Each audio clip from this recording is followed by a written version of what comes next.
Of course. I miss.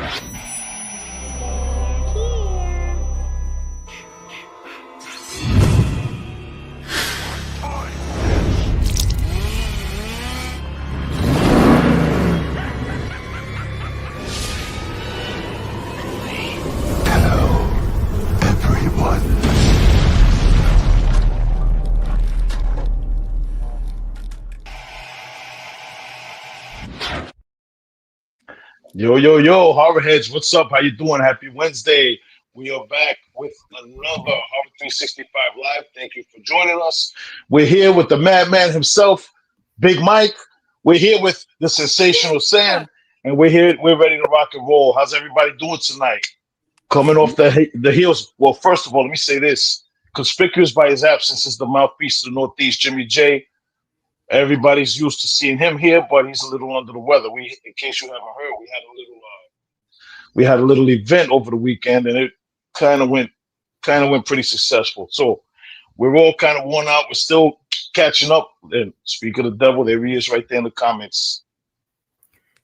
The mouthpiece of the Northeast does not have a voice right now, so I'm filling in tonight. Welcome, everybody. It is October 1st, and even though we have all been celebrating horror and spooky season for a very long time, tonight is the official start. I think we're in October now. October 1st, we're here. We've been waiting. Listen, it's October 1st for us all year long. October 1st through the 31st. All year long. I'm excited, but I feel like it's going to go by so fast every year. October. By the time this stream's over, Halloween will be over. Yeah, it's terrible. It's terrible. I don't but get it. I feel like out of all the months in the year, October is the one that just goes like that.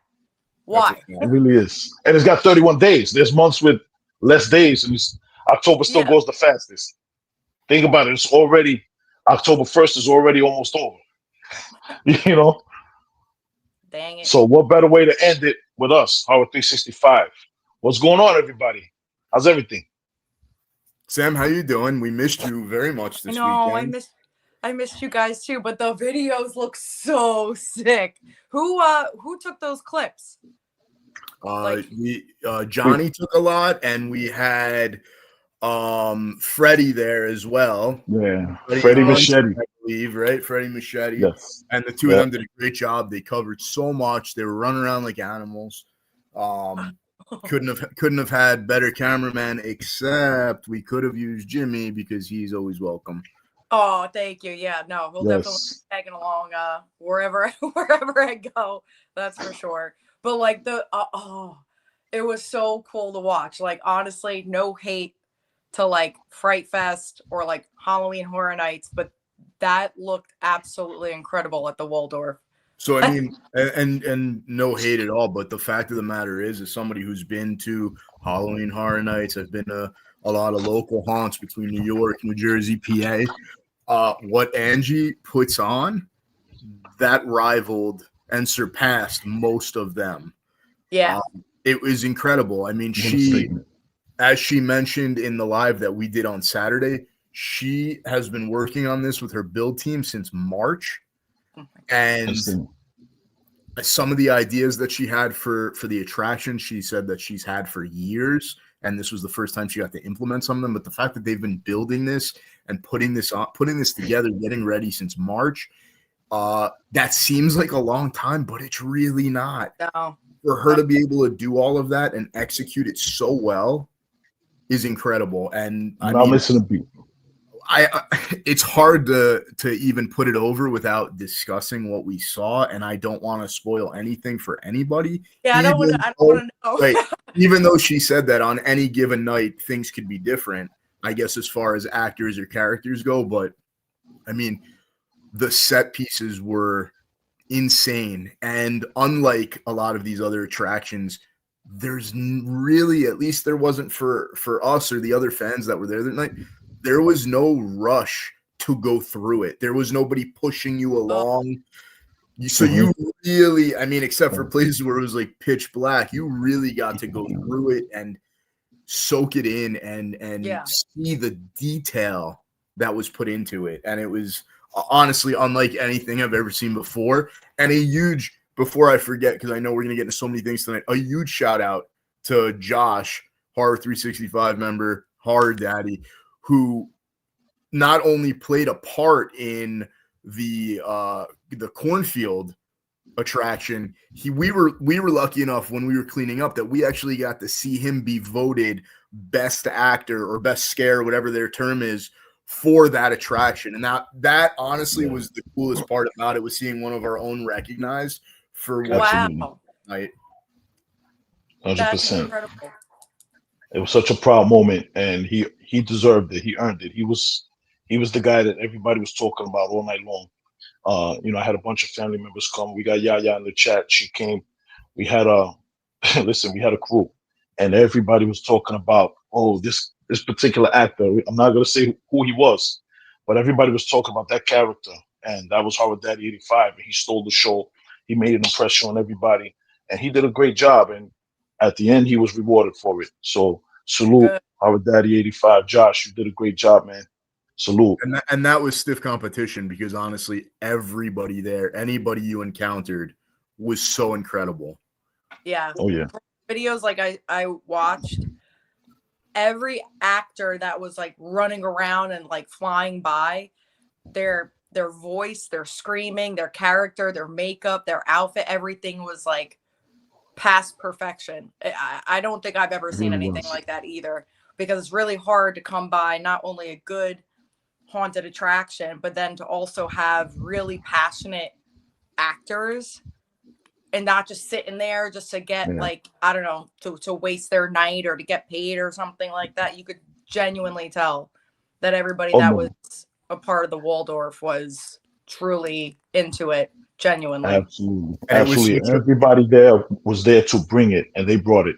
And it was such a pleasure afterwards getting to talk to so many of them. And anyone that you encountered came up to you and asked what you thought about it and how they did.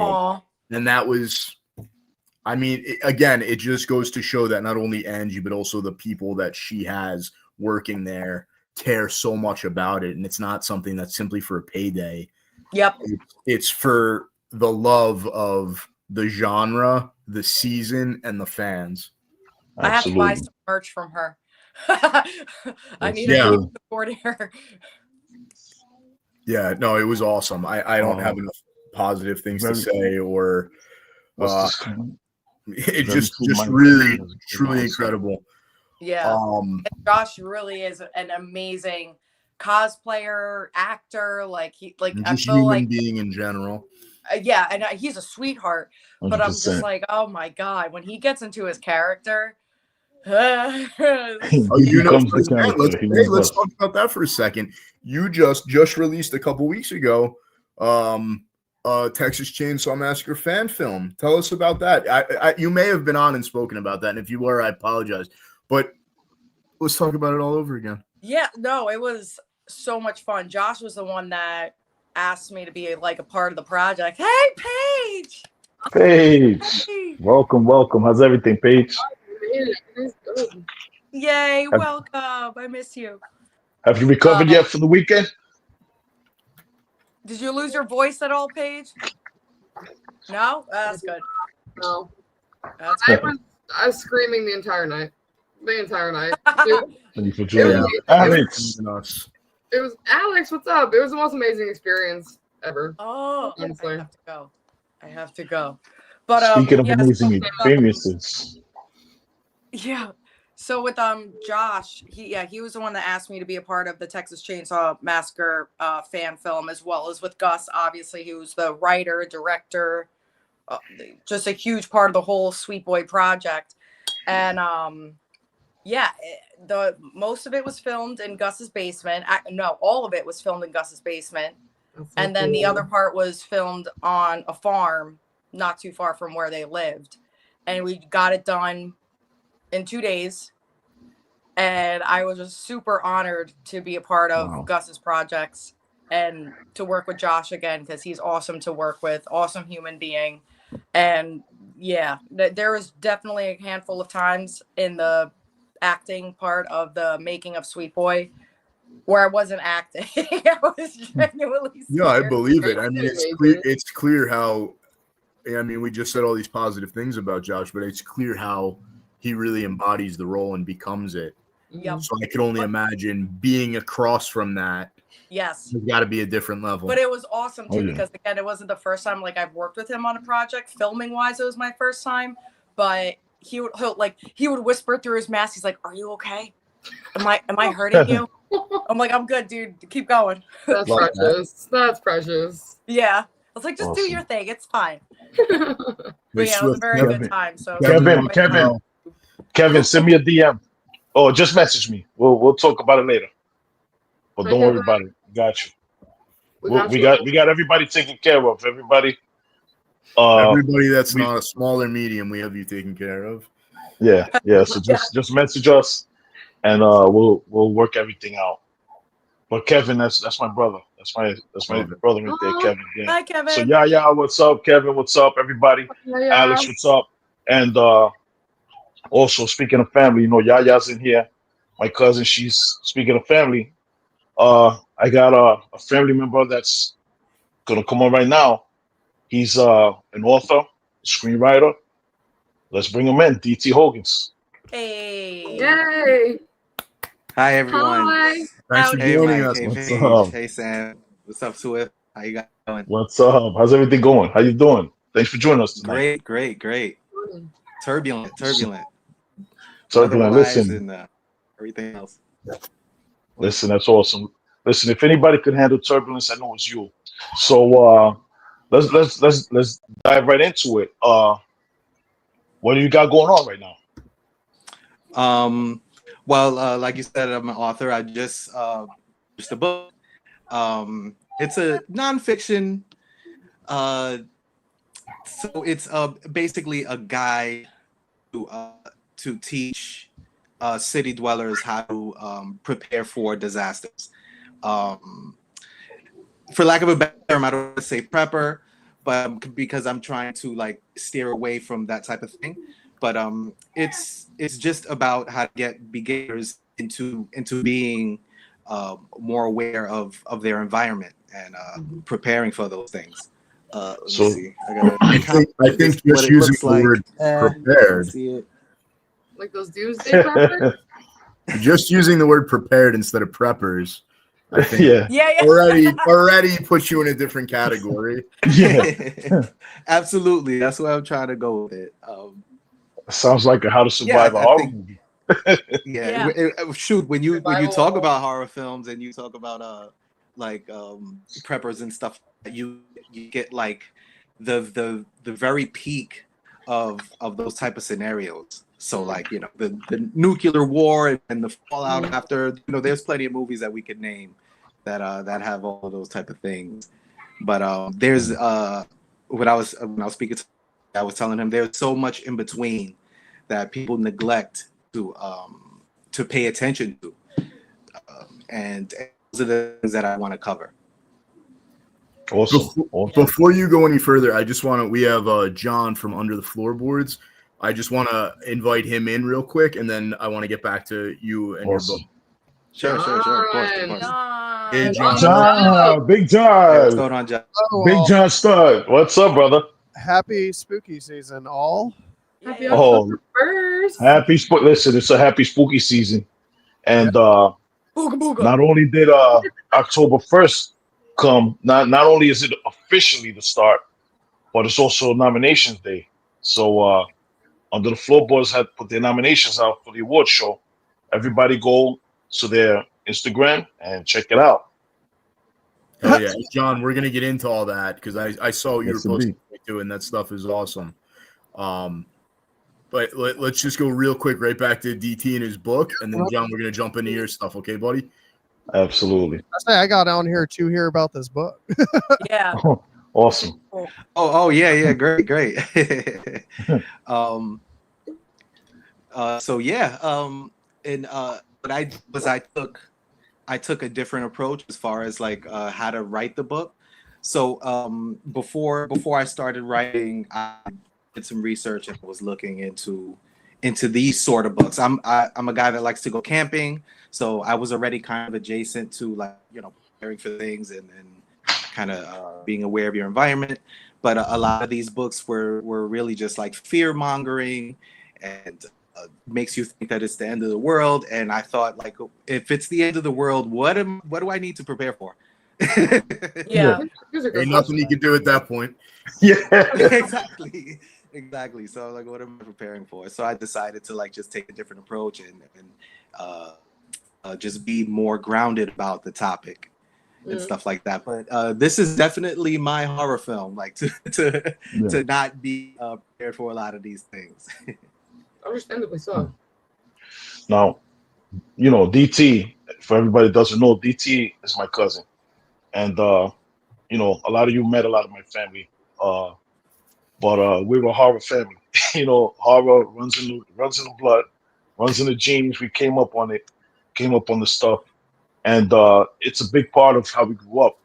So how much of, first of all, what's your background in horror? Like, what do you like? What things in horror do you like? What were the things you gravitated towards when we were coming up as kids? Well, if we're talking about horror, like I definitely gravitate towards slasher films. I'm a big slasher film guy, so like, you know, Scream is like kind of the pinnacle of those things. But these days, I'm a big fan of like experimental kind of horror movies and kind of like things that scare you in a different way. I'm a really patient person, so I can do a movie like, you know, Paranormal Activity that, you know, kind of has you sitting, waiting for a long time and building suspense over, you know, with a slow pour. Slow burn. There's one I saw recently called Skinamarink. I don't know if anybody's heard of it. Oh my gosh, that. Skinamarink, yes. I saw that at the movies. I thought it was payoff. groundbreaking. I know it's not for everybody. It's really divisive. I wanted to hear what John was going to say. John was holding back on that one. Oh yeah, he was. Groundbreaking that broke the threshold on that. Yeah. It was a nightmare. Let it was me like know. a nightmare from a child's point of view. Skinamarink was a very good movie. It really was. Oh, I don't share that sentiment, Paige. You know me and my taste. Skinamarink was didn't make it through the whole movie. Watch the Jester. Yeah. Yeah. No, the Jester 2 was good. I enjoyed it. Whatever. But Skinamarink was experimental, like you said. It was I guess what are they calling it? They're calling it Lazy's again. analog horror, whatever they're calling it. Yeah. I Kind of like that VHS look. Yeah, I felt there was a build up and we never really got where we were supposed to go. If that makes sense. Right, that was my problem with the film. But I like that. I like that. Like, it's not. I like for horror because it's so unsettling to not have, you know, a closure at the end of a movie, and I think that's part of what made it great. Yeah, the ending was very unsettling. The whole movie was unsettling, freaked me out. It makes sense. And DT, you've been like I said, you've been into horror for a long time. You know, horror and comedy go, you know, hand to hand, because the two, like I say to everybody I talk to, the two things that human beings love to do, they love to laugh and they love to be afraid. Mm-hmm. And the proof of that is these freaking amusement parks. You know, you go on these roller coasters that the fastest, highest roller coaster known to mankind, the fastest drop, this and that, and people go there, they're scared to death, but they have a good time doing it. They're laughing at each other. They're having a good time. People love comedy. People love horror. And, you know, you got a background in both comedy and horror. And this actually goes back, 2 decades when, let's just play the trailer. This was a trailer you made. You just decided to make this trailer. And we got it, Mike, if you could roll the trailer. Yeah, give me 1 second. Oh, boy. That's cool. Yeah. I want to see this.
Wow. Yeah, look at that. He was a kid when he made this thing, you know. So horror means a lot to him, and just from that, you see uh the direction he enjoys coming from, the aspect of you know, it's what you don't, you know, like you just heard, he likes Skinamarink. Like you don't really know what's going on. Like nothing's overt. Everything is psychological. And listen, that's a big part of horror, you know, the psychological aspect where it's not what we see, like what they said in the trailer, but it's what we're thinking we're gonna see or what we thought we saw, which is a big part of horror. And what what what were you thinking about when you were making that trailer? Like, what made you do that trailer that way, the way that you did it? Okay, so this is funny because it was that obviously 2006. I'd gotten my first MacBook. It had a camera and they had free video editing software, and I was just blown away by that. It was like at that time, you know, that type of software was prohibitively expensive, and so to have something for free on a MacBook was amazing to me. So, but I want to talk about the movie a little bit and where I was trying to go with it. So basically, it was going to be like a mystery kind of thriller thing, where you have a group of three people, and the movie is going to be told through each different pair of people are going to talk a murder that takes place, and when they do, eventually they're going to begin accusing each other of the murder. And then so yeah, it would be three different perspectives, and then as a paranoia grows, each pair of people ends up murdering the person that they're arguing with. And So it's like a what I was trying to do was just it's so weird. I'm just trying to bring it back to how I was thinking about it. But basically, eventually the story would end where there are three stories that take place. So one of them would be the truth. The other story that's being told is an outright lie, and then the third story was going to be a murdered person reliving that event over and over again. As far as the point, I don't know. It was just something to like titillate people. I like to just. So there were three different storylines taking place? Yes. That's cool. Three That's different interesting. perspectives. Yeah. Three different storylines, three different perspectives. Yeah, and like I said, you were a kid when you made that thing. You know what I mean? So it just shows the perspective or the aspects of horror that you enjoy. You know, the very cerebral, perspectives. I mean, the cerebral aspects of what horror is to us, to human beings. You know, yeah, very, very much so. Yeah. Much so. Yeah. I guess my favorite would be this is gonna be really divisive. Is Mother. I don't know if anybody knows lowercase Mother with an exclamation point. Is that Mother? Was, Yes. Directed by J-Law. That's J-Law, right? What's her name? Jennifer Jennifer Lawrence. Yeah, Jennifer Lawrence. Yeah. Yes, I've seen that one. Yeah. What you think about it, John? I thought it was good. Yeah. I like some cerebral shit. I just don't like I'm not gonna sit here and jump on Skinamarink, but like when you reuse footage for 90 minutes, I get a little fucking frustrated. Yeah. Stop motion. That was a good movie too. Oh, I love stop motion. Yeah. Stop motion. That was eerie. And I felt like it brought back like the old school horror, because that's like obviously what they did was the stop motion. So now to bring in current times, I was like, oh, this might be a new avenue for horror. Yeah, that interesting too. Jimmy says, "Here goes John taking a shit on everything." I love when John joins us. All right. Yeah. It's like no John filter. He'll just let it all out. And DT, John is part of Under the Floorboards. They cover a lot of independent films, and his IQ, his film IQ is sick. And you gotta start watching the content. They're like funny. They're funny as hell, but you get so much Yeah. information. Yeah, you get so much information from their podcasts and everything. And you got to check out the award show. It's gonna be November 1st on the YouTube. Awesome, But great. Yeah, for the audience. John, man, I'm giving you your flowers while you're here. I'm giving you your flowers, man. I'm a big fan of yours. I love He deserves Underwood. it. I mean, every time Yeah. he's on, the amount of knowledge and insight that he brings is Oh, well, thank you. damn near unmatched. Yeah, 100%, 100%. So 3-year-old alcoholic. Don't. It's fine. so yeah. So DT, what's the name of your book, and when can we expect it? You know, to Okay, so drop. the name of the book is called Ready for Whatever. So it Ready for covers whatever. I'm ready. I love Ready it. for whatever. It's love for, the- I mean, it's universal. I cater to city dwellers only because, like I said previous, you think about prepping, and you think about people with bunkers, people with vast fields where they could, grow crops and stuff like that. I live in a small apartment. I don't have a bunker. I don't have a well that's underground. Like, Yeah. it's not fair that I shouldn't be able to prepare somehow anyway. So those are the type of things that I cover. And Cloverfield Lane, or whatever that movie is. Yeah. Yeah. What I like about your take on it is it's so vastly different from what we're used to when we hear the term preppers. So like I said earlier, you just saying that you're trying to help people be prepared instead of calling yourself a prepper, that alone sets you apart. And I was telling you earlier, I have a cousin, an older cousin, who was he's still a crazy prepper, but like going into 2012, I was just out of college. I hadn't started working in my career yet, and we'd be on the phone for 4 hours a week in a single day. And because my mother would be at work when he'd call, and then like an idiot, I'd answer the phone. And by the end of that first hour, I was like, I think I'm just gonna put a bullet in my head because it's gonna be easier than whatever the hell he's trying to take me up for.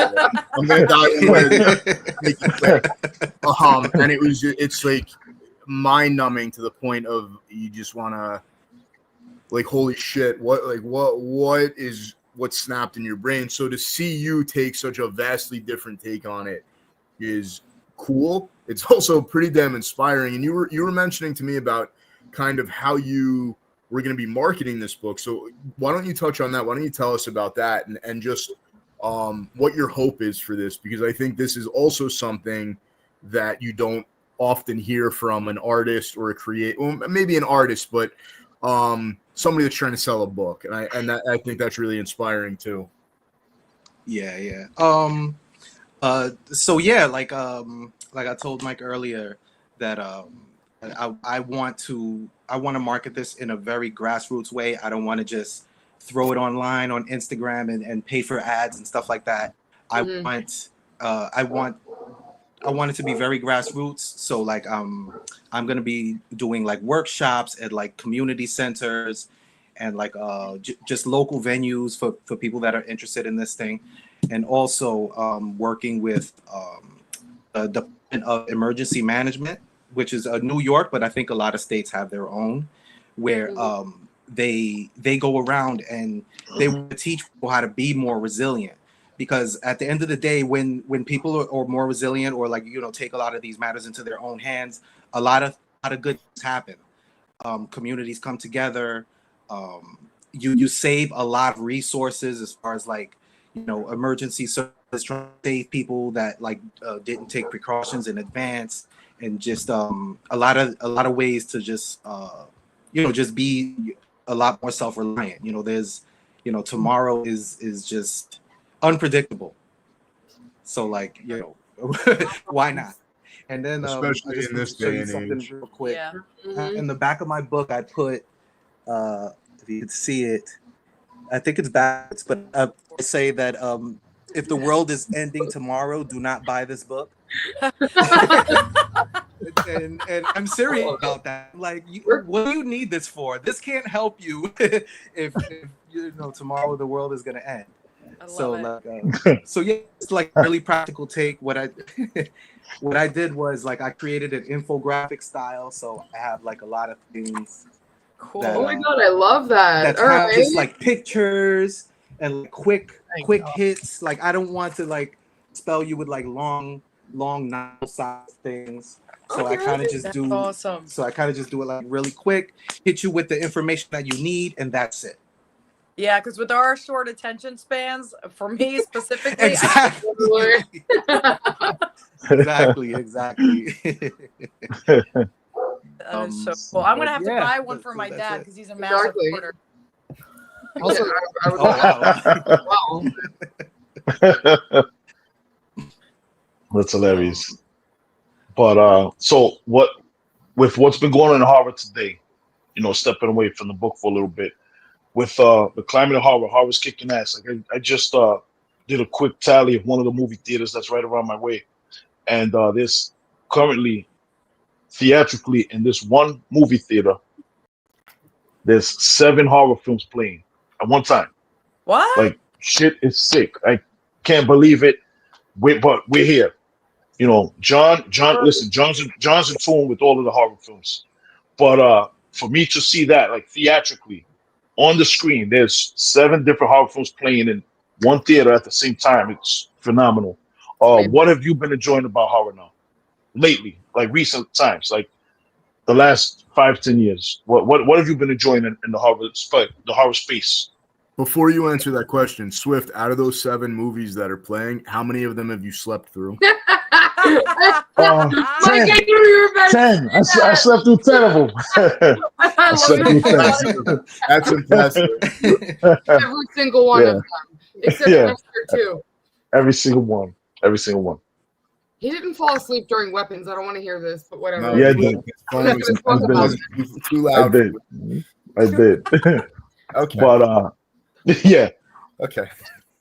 I was right next to you. I'm sorry. So D, go back to that. What are you? I think the question was, what are you enjoying right now? Let's go back to that.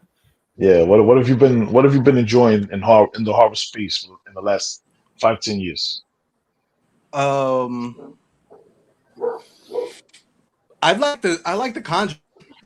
So I think we spoke about that a little bit when it came out. We did that whole big group thing, and we went to go see the last one that came out.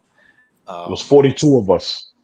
I can't Yeah. believe that. Yeah, It's like my whole almost family's the getting entire together. theater. There's all like 30 of us, and I was like, what? That's Jeez. like Yeah. A big Yeah. I don't even have 30 family members It, anymore. Yeah. well, it was only a few of us. A lot of us couldn't make it. So that was just the Brooklyn side. But I think we spoke about it briefly, but yeah, the Conjuring. I think my favorite might be the second one, but Conjuring 2. I like the universe. I like that they're taking like connections and like creating this massive universe. I don't think there's anything other genre like that, right? Or I mean, any other film that has such a vast universe Maybe connected to it, as far as like Annabella and stuff like that. I agree. For sure. I can't pull any up off the top. I mean, for me, the original Conjuring was dope. The second one was a little shaky, but it was a dope introduction of 2 characters that could have been sick. And that's Valak the nun and the Crooked Man. But they completely canceled it. Yeah, like in the Conjuring 2, they turned Valak into a freaking jabroni like right away. Like yeah. And then they completely buried her in her solo films. Yeah. So they had like the dopest introduction ever. The way they did it, it was so sick visually, so sick execution, everything. And then she's a freaking jobber, and then her movies were just basura. They were trash. So the Crooked Man, I think they could have did. Like there was a lot of things I liked about it, but it was just the execution, the way they went about it after just introducing them in a dope way. It was just dog shit, Yeah, 100%. Before we get further into horror, we have a question here for you, D. What would you say is the most important piece of information from Ready for Whatever? And you don't have to answer that because we went through something very similar with an author talking about their book where they gave away the entire book and then nobody needed to buy it after. So if you don't want to answer that, you don't have to. But the great thing about my book is that it's like it's a nonfiction and it's universal. So, but you know what? There is something that a little prize that I left at the end of it, which I think is extremely unique about my book. I don't know if this has ever been done before, but I think I'm just gonna reveal it. So I decided, well, I mean, if we're gonna talk about what I think the most important thing is not to, I guess, not to take it too seriously. Like I want you to be able to live your life normally, and that's. It's not a fair ask to tell people to drop everything you're doing and hide under your desk and just wait it out, because sometimes it never comes. Things never come. So you should put a lifesaver candy on the back of your book. That's a great Be like, here you go. You're okay. But yeah, that's an awesome takeaway, though. I mean, because again, going back to the usual type of prepper you see, it absolutely seems to consume their life. So telling the reader to not take it so seriously. I mean, it's obviously a very serious thing that you're preparing for, but if you let it consume you, it changes who you are. Yeah. And you kind of defeat the purpose of, like, you want to prepare so that you can live your life. Right. So that it's you can not much of a life if all you're doing is worrying and making sure you're prepared. I think that's a hard concept for a lot of people to ingest, is, trying to find that balance. They either go from one side of the spectrum to the other, where it's like they're very lackadaisy, or they become obsessive. So I think it's really cool that the book that you have, especially with the coloring and like the format and everything, I love it. It just looks more compelling and not as intimidating, if that makes any sense. It does. Yeah, absolutely. 100%. That's what I was aiming for. Jimmy's definitely getting one. I'm getting one too. Same. Thank you so much. We got Rob Humphrey. Rob Humphrey, what's up? We got Rob Humphrey in the house. Rob. How's everything? Thanks for coming, bro. So I know Mama Swift put the link in on YouTube, the link to the book on Amazon. Where else would people be able to get it, if anywhere, D? I was just about to ask. So I have my own website. It's hip.com/ready for whatever handbook. I'll send it out to Swift so that he can send it out to everybody. Because I don't know if I can write on this or something like that. I'm very much new to this. Here we go. I found somewhere I can do that, but I'll do it. Yeah, you can probably do it right now. But yeah, I have my own website also, but I understand that people like to buy from Amazon. Either way, it's fine. And I've self-bound these books, so I'm going to be the one delivering it to you. So if I don't see your address in my queue, then I know that you lied. Oh man, that's awesome. That's a great point, Jimmy. Where are you getting the most money back from it? Through your website versus Amazon? Yeah, through my website. There's your answer, guys. Get that Amazon link out of there, and let's just plug the website. Right to the website.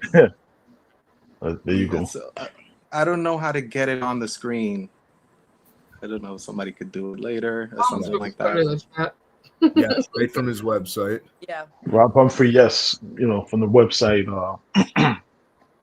So DT, all right, I'm sure if I missed this or not. If you said it already, is the book out now, or is it? Yes, the book is officially out now. Okay, cool. Okay, Darren, my mom just said, DT, my mom just said, repeat the website because your mic cut out when you were saying the website. Okay. It's payhip.com/ready for whatever handbook. Sorry, it's so long. Okay. I posted it in the chat. Okay, you posted in the chat. Okay, sounds good. Nice. Hey, we got Maribel in the house. What's up, Maddie?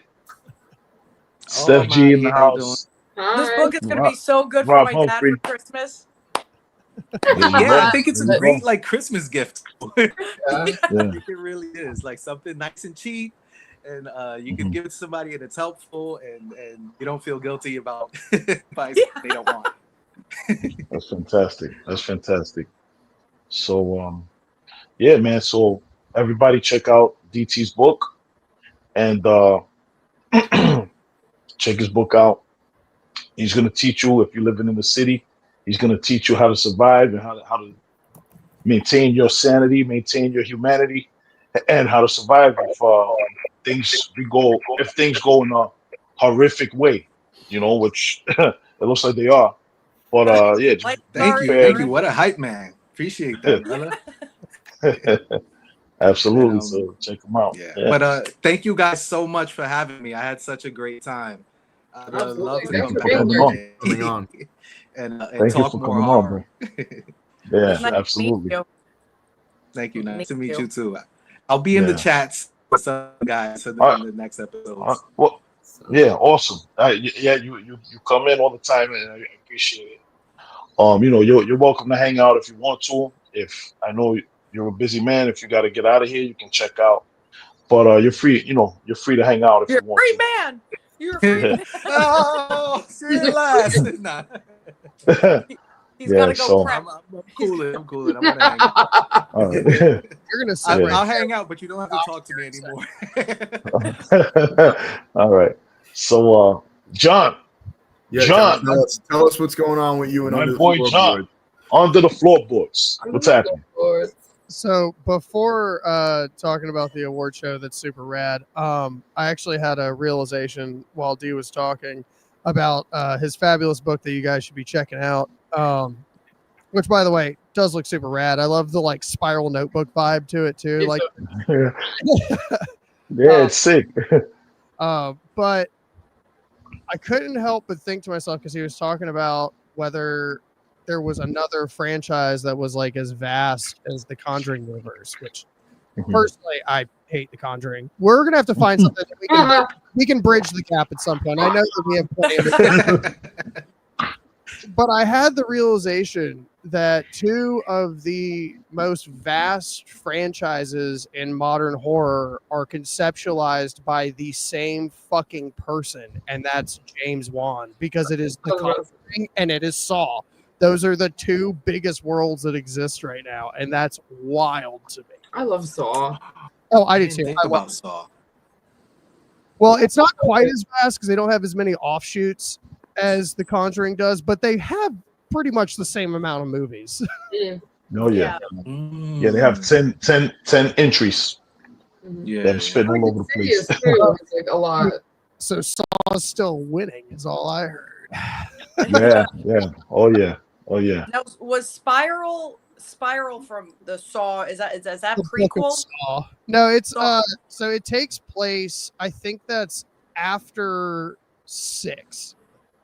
And I like chronologically, I think that takes place after 6. Okay, because I saw it on Tubi and I saw that it was like based on Saw, like a prequel or post, and I saw the reviews and they were apparently horrible, so I didn't even bother watching it. So It's worth a watch. It's worth a watch. A watch. That's the only movie I fell asleep for. Like I'll be like Swift. Like that's the only movie I fell asleep in theaters for. It's That's the only one. If you I'm can gonna watch it. A Saw movie Maybe without I'll revisit it. like it's hard for me to not be like, oh my god, there's a Saw movie that has Chris Rock and fucking Samuel L. Jackson. Yeah, true. There's no so that in and of it, like, don't get me wrong, the plot is not great and it doesn't tie together well. The acting is really good.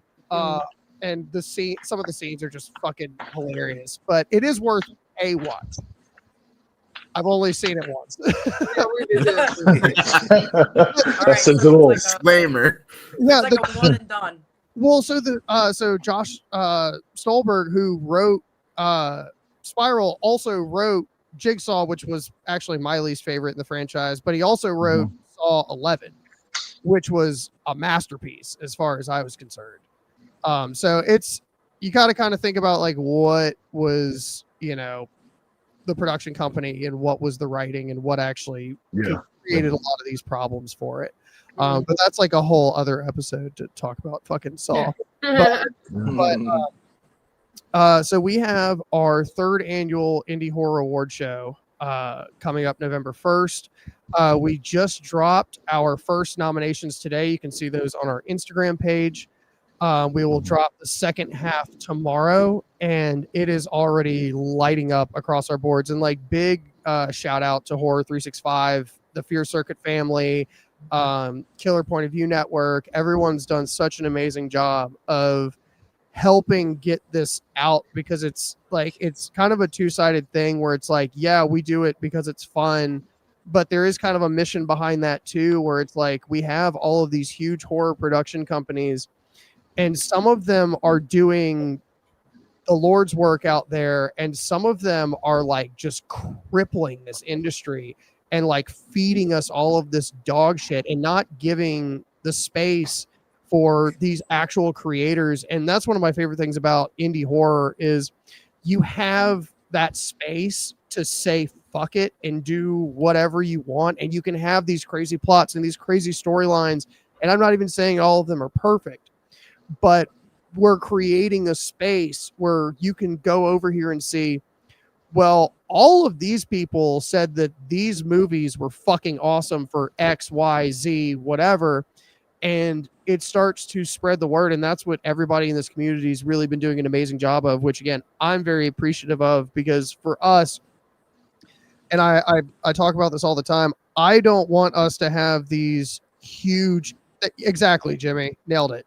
It's one of those things where like we don't want to have these high viewership numbers because we want to be famous and we want to do this and we want to do that. Because I've watched and I've called out a couple of these content creators for getting out there and being like, I can tell that your vote was bought by people that had money, and you're also shitting on the little guy. Like I've seen interactions between you and people that I care about that make good product. Like I'm not just like defending them because I don't like this person. It's because there is literally this divide that you are creating and you are perpetuating, and it's just fucked up in this whole situation. And I'm sure the way that I speak doesn't help for our numbers. And I know Instagram hates us.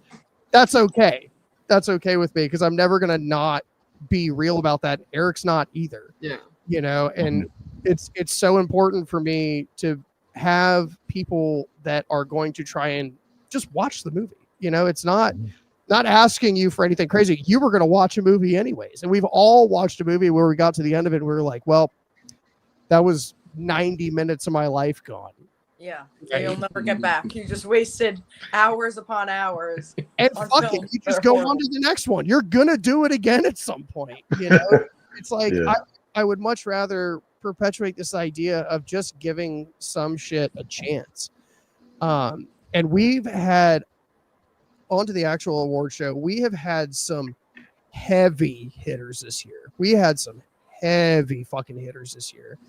And, you know, when we went through our scoring process, I mean, some of it's going to look like, you know, a handful of films were overtaking, but the reality of the situation was a lot, because we had over 30 submissions this year for films, and which was crazy.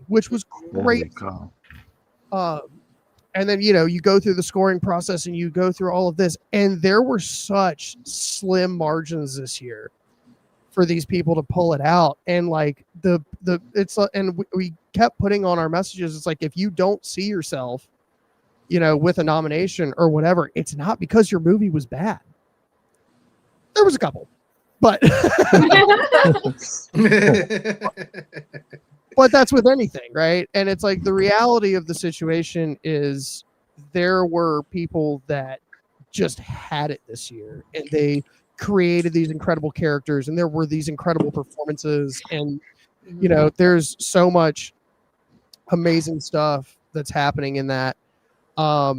As far as skits are concerned, I will say the only weird things about this year, we just lost our musical guest. We're working on getting another one right now, because they picked up a second tour, and I don't want to say it to like put that energy out there, but potentially we're having them next year. But it was pretty big, so I'm a little sad about that, but it just is what it is. Again, we're still talking to a couple people, and we're still pretty excited for that. And then the skits, one of them is solidified and is fucking hilarious, and super excited for Zinners. That's gonna be great. Sinners. Oh yeah. Oh yeah. There's another one that I've been approached about by some people because it is controversial, and it's like, well, I guess we've never met, so in my head, I guess I have to make They it. definitely don't know you. Yeah, right. Like, I was like, that's a crazy thing to say to me, but we're reevaluating it right now, because it's a matter of, again, like we talked about, like things are really weird out there right now, and I don't have enough hubris to not make sure that people are still safe. So if that tells you anything about how edgy this one was, we're like really treading lightly. But honestly, I'll probably still fucking do it. So Controversy, Johnny floorboards. So I'll have it recorded here now. I am saying all of that on my own volition. I'm not suicidal. Everything's fine. I'm super cool. So if I disappear, something fucking happened. Anyways, take note. Yeah, it's recorded. We're good. Until they start rating your channel, and for that, I'm. Yeah, who is this that just is trying to get in here in the green room? Oh. Hopefully it's not somebody that I heard think they heard you, John. No, I'm fucking. I was like, wait, what? I was like, Johnny, you better run and hide. They're coming. No. But I'm very excited. We've had some incredible performances this year. And it's a really fun experience too, because for those of you who haven't seen it before, so the part of the reason that the nominations come out on October 1st is Fangoria Awards actually moved to this last year, I believe, where we talk to everyone that actually gets the awards. It's not one of those things where it's just going to be a post later. Like, it is a full-on award show. We've got acceptance speeches. You'll get to see all the faces of all these people, and it's a really, really cool experience. Like, it's a really cool experience. And it's one I'm really happy with, and it's something that, like, if you have a chance, check it out, just because the way that the community dives into it and how excited everybody gets is something that I feel like is not unique in and of itself, but it is something that you'll recognize that feeling when you see it. Mm-hmm. And that's all I can really say to promote it to you guys, is like, it's a one of a kind thing, and it's about people that have so much heart and so much passion, and we have this world that's been created mostly because of the 90s, where people have so it's definitely a lot of work. Oh, dude, it's so much work. But that shows how much you guys care about this community. Mm-hmm.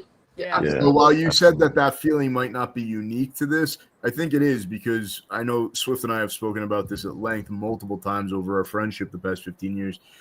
There are very few communities like the horror community that really come out for each other and show up for each other. And the fact that you guys are doing this and have now been doing it for 3 years shows it and proves it. Yeah. Yeah, I'm learning Da Vinci out here, brother. Like, yeah, I can YouTube University just about anything, but this shit sucks. But no, it really is incredible, and it's so rewarding. And another thing too is the when it goes live on November 1st, there is a live chat that will be going on. You can jump in and talk about everything. We'll be responsive to it. I usually take the night off of work to kind of facilitate and all that kind of stuff. But it's just awesome, and I want as many people as want to be a part of it to be a part of it. And I love that you said that, and you made a comment a little earlier when you started talking about it, saying that so many of these submissions were so good, and if somebody didn't receive a nomination or an award, it wasn't that theirs was bad, although there were a few that were maybe not so great. But even that, I mean, the time, effort, money, heart, and soul that these people are pouring in to make these films, even if it's something that maybe isn't great, and of course that's all very subjective, but you're still giving them a platform to show their art, and that again is really incredible, and kudos to those people as well for doing that, for putting themselves into this and trying to get it out there, because what we might not like, I mean, we just saw it before when they mentioned Skinamarink, and when you mentioned not liking The Conjuring or how much you like Saw. I know I made a face because I'm not a Saw guy. We all like different things, and that's really just incredible. So again, thank you for giving these people that platform to, how many people wouldn't see their stuff had it not been for you and Eric and what you guys are doing. Right. Swift's got me right here. I'm doing the Tylenol wave. But yeah, I mean, it's just Tylenol wave is crazy. You know exactly what I'm talking about. We're gonna find out. Sammy, we're in the field. We can say stuff like that.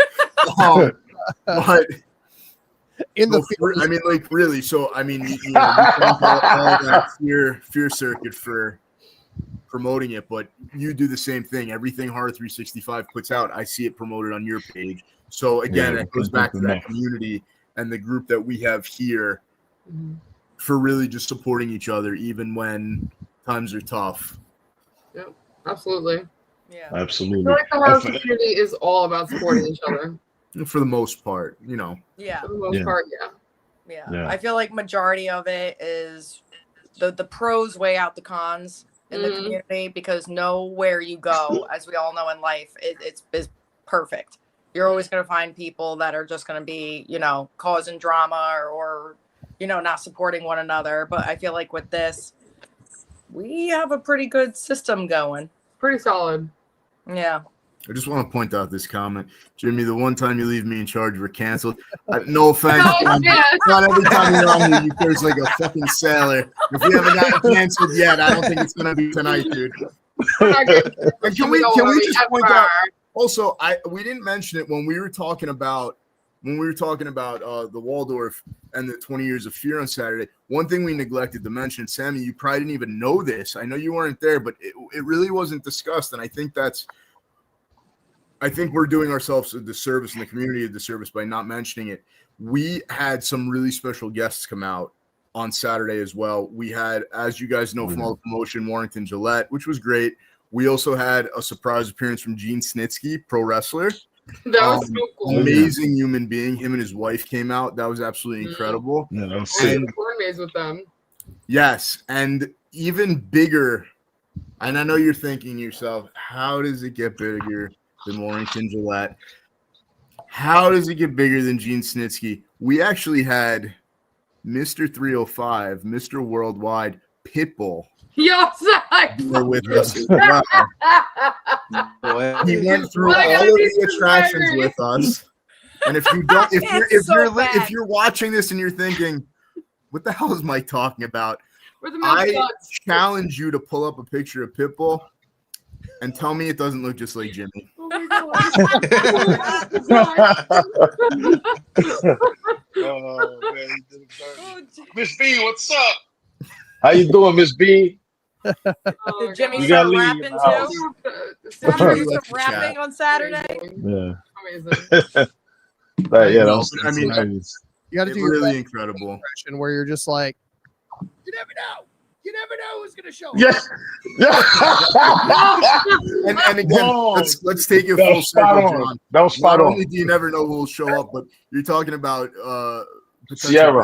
Movies that maybe weren't so great entering your contest. Any one of those movies could be the next The Room or Disaster Artist. You never know. Oh yeah. Sure. Yeah. James 100%. Franco's probably looking for work right now, so you never know what he will latch on to. I don't know. Maybe I But finished my film. anybody, it, excuse me, sorry.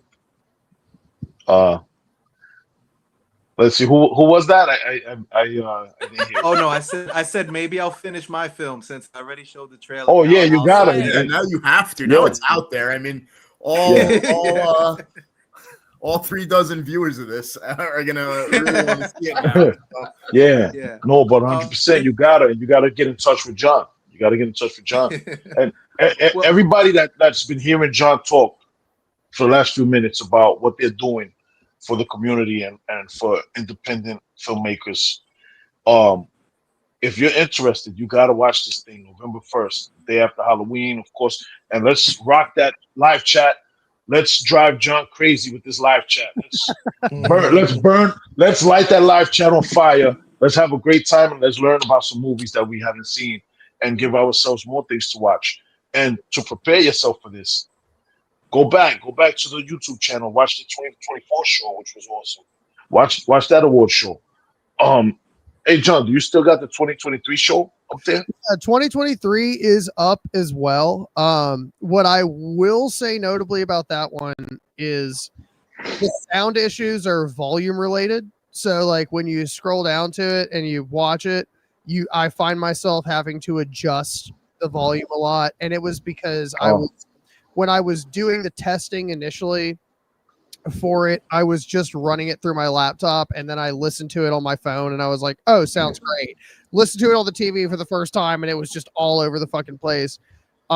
We've had 2 years of doing this now, or past that, of doing this now, and new software, new gear, new everything across the board. And in fact, like I was making sound adjustments for. Oh, that's another thing is there's so many trailers that we get as well. Like we have, I didn't even talk about this. There is ad space, which a lot of people from the Fear Circuit are a part of, and the Horror 365 family. So there's ad spaces so you can learn about different podcast shows and stuff like that. There's also trailers for movies that you probably don't know about that are coming out in 2026 or shortly after that.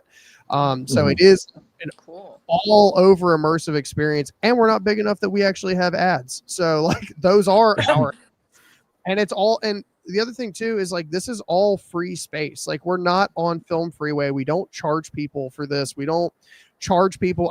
I think y'all can attest to the fact that we don't charge for ad space or anything like absolutely. It's really just something that the community comes together and gets to do, and it's gonna remain that way. We actually That's awesome. we faced a choice earlier this year, and a lot of people were pro us going to Film Freeway so we could be like an official film festival, so people could like see us on the site and run everything into us. The issue that I took with that was this was always something where, you know, Mike, you talked about it earlier, where like people are pouring their heart, their soul, and their fucking wallets into this shit. And the last thing I want to do is take a pay like $25-$50 from somebody for me to not even like nominate their film or not like it or whatever. Like that feels like bullshit to me. And as someone who's gone through the film festival circuit recently, like I'm not personally mad about it because that's their choice, but there is no way for me to be on Film Freeway and make it free. So this is going to be a very grassroots movement. It is very word of mouth. It is very like the more you guys talk about it, the bigger this thing gets, and we can take back that power in this industry that other people are trying to take away from us and give to other people. Yeah. Absolutely. Absolutely. So please, everybody, please follow Under the Floorboards on YouTube, follow Under the Floorboards on Instagram, and let's turn this thing up. Please follow them.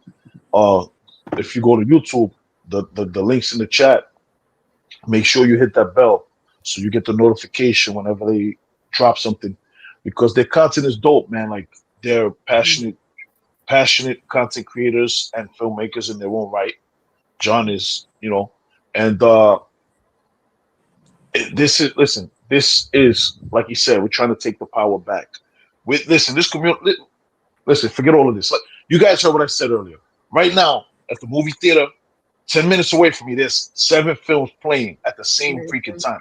Amazing. Like, Listen, we're doing it right now. Horror is the genre that's doing it right now. Horror is saving freaking Hollywood right now. Ever since the pandemic reopened, with Smile and all those types of movies, it's been horror. Horror is what's carrying the industry right now, keeping these movie theaters open. And listen, you're gonna have to respect us. And we're coming here to make things better, not to make it worse. But if you're trying to make things worse, then we're gonna roll over you. That's it. That's what the Fear Circuit is about. We're about making our community have the best time. We're spending our money. We're spending our time consuming this content. You got to respect us, and we're not gonna take any disrespect. We're not gonna take you're just gonna eat what we're feeding you. No, screw that. We're not doing that. So we're taking the freaking power back, and it's gonna be better for everybody. The only people who's gonna have a problem with it is people who have different types of intentions, and fuck them anyway. Fuck them. Amen to that. Shit. John, I want to ask you a question. I know you just now we're kind of a part of the same space for a while now, but you and I have never spoken. Yeah, I was just saying this is a delight. Yeah, so I had a question for you, and you may have answered this on a previous episode or whatever, so I apologize. But you mentioned that you just recently went through the film circuit yourself, or the festival circuit. Was that your first film that you made or wrote or? Yeah, so I have what's called Ember. It's a 9-minute short film, and it was funny because originally I didn't actually plan on writing a script, and I was working on a book, and I hit this like really bad writer's block, and I was like, okay, well, I will write some short stories, because like writing another book sounds fucking insane when you can't finish one.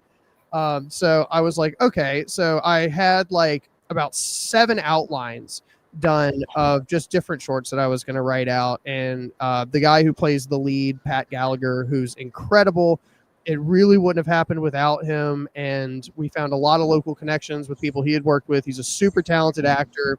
And we co-edited the film together, and he did the coloration and put an insane amount of work into this project. But what was funny was the one that he picked was Ember, because I had like, all the outlines, everything when I was showing him, and I was like, really? That one? Like, that was the one you want to do? And he was like, I just think it's super digestible. And, I have a lot of issues with the film, and I think anyone who writes a story does. I think anyone who is a writer, I'm sure, D, you've gone through it a million times, where it's about consolidation, it's about working with other people, and there's a million other aspects that go into it.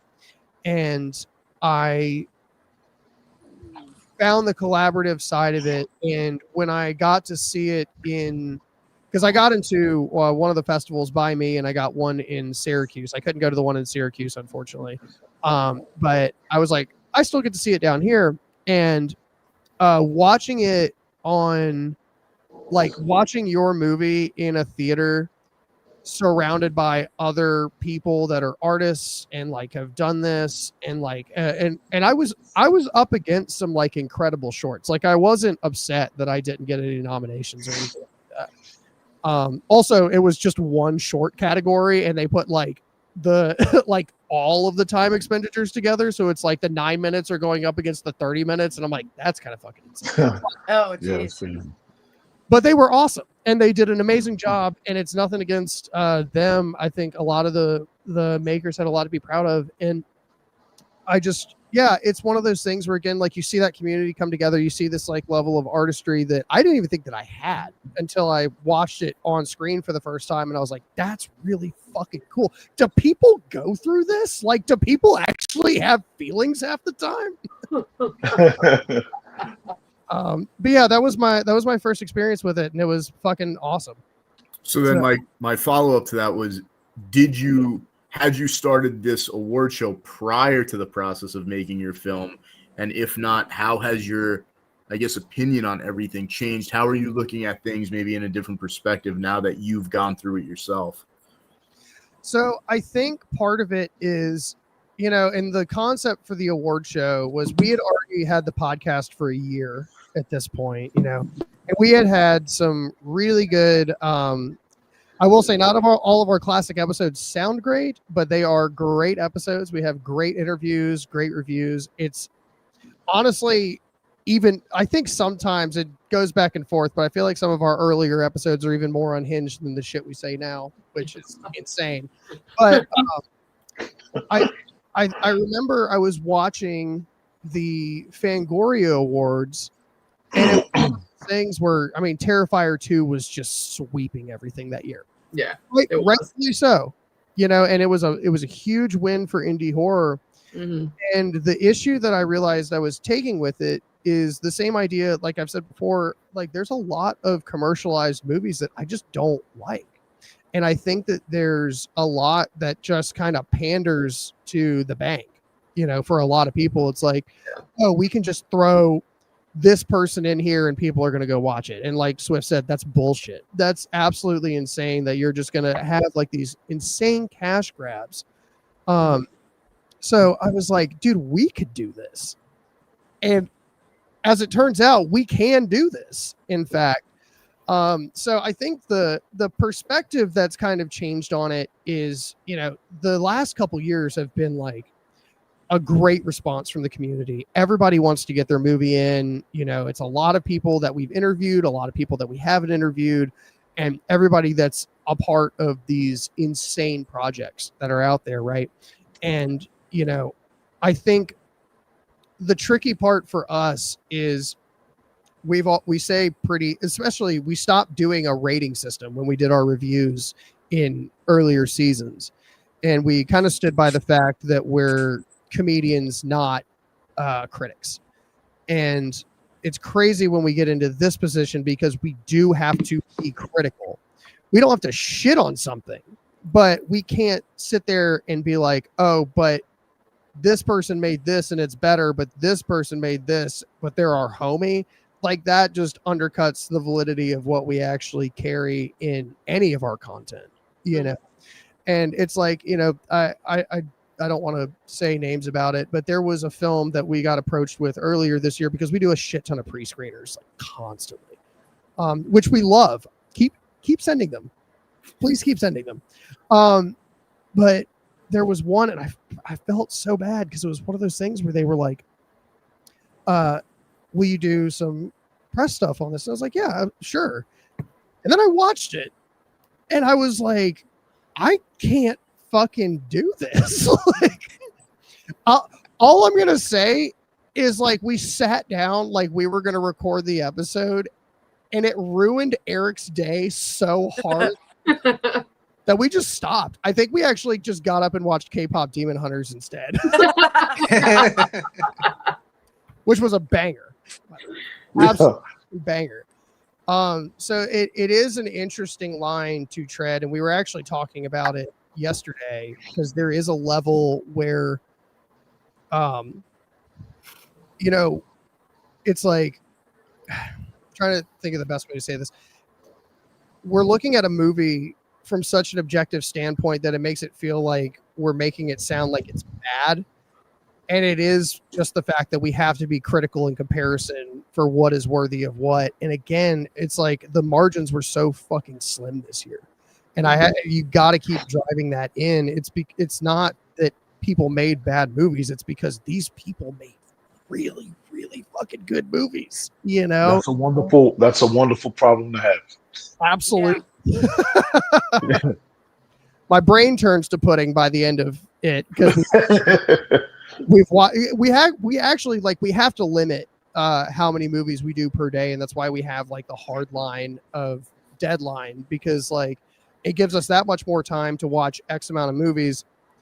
And it's one of those things where like we can do two, but if we watch a third movie in a day, like we're not being objective anymore.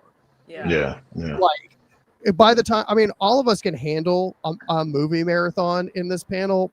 And in that same vein, by the third movie, is it really one that is that the new one that you're watching? You know, or is it the one that you love that you've seen 1,000 times and you can just scroll on your phone and fall asleep to? Right. Yeah. In doing what you're doing, you need to focus 100% on it so you can give your honest take on it.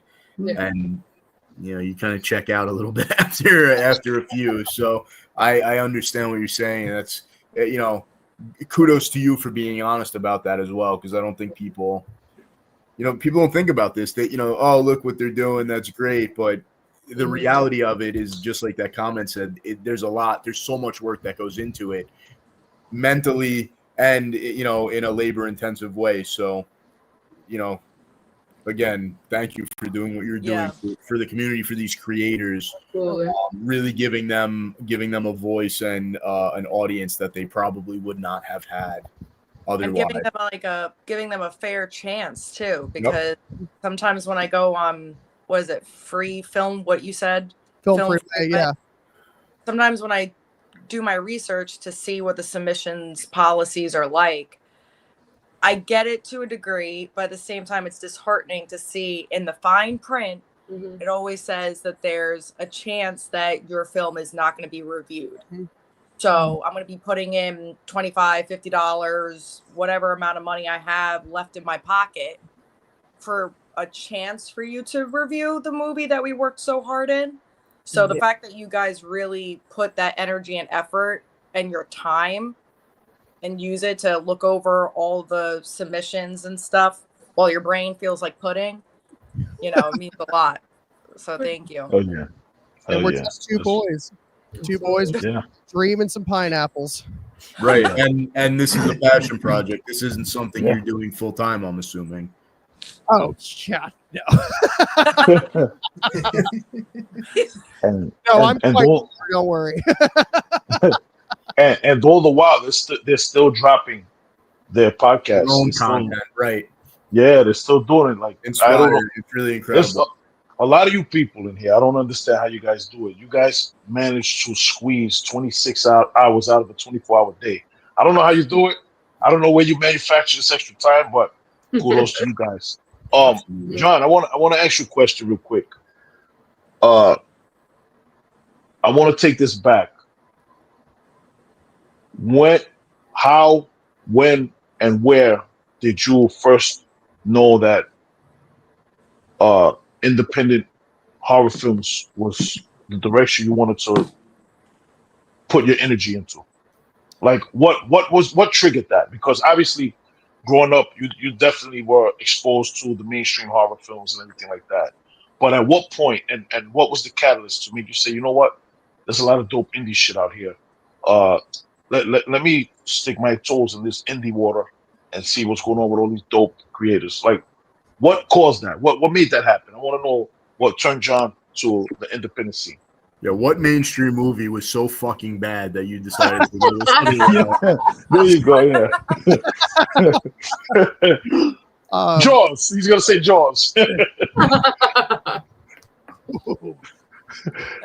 go.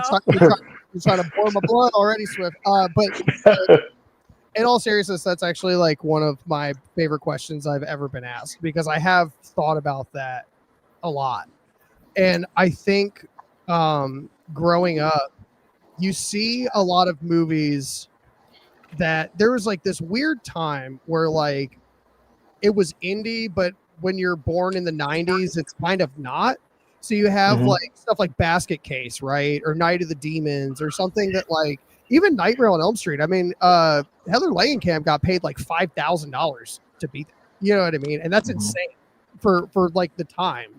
That was like $10,000 now. That's fucking nothing for being in one of the at the caliber of that film. But I.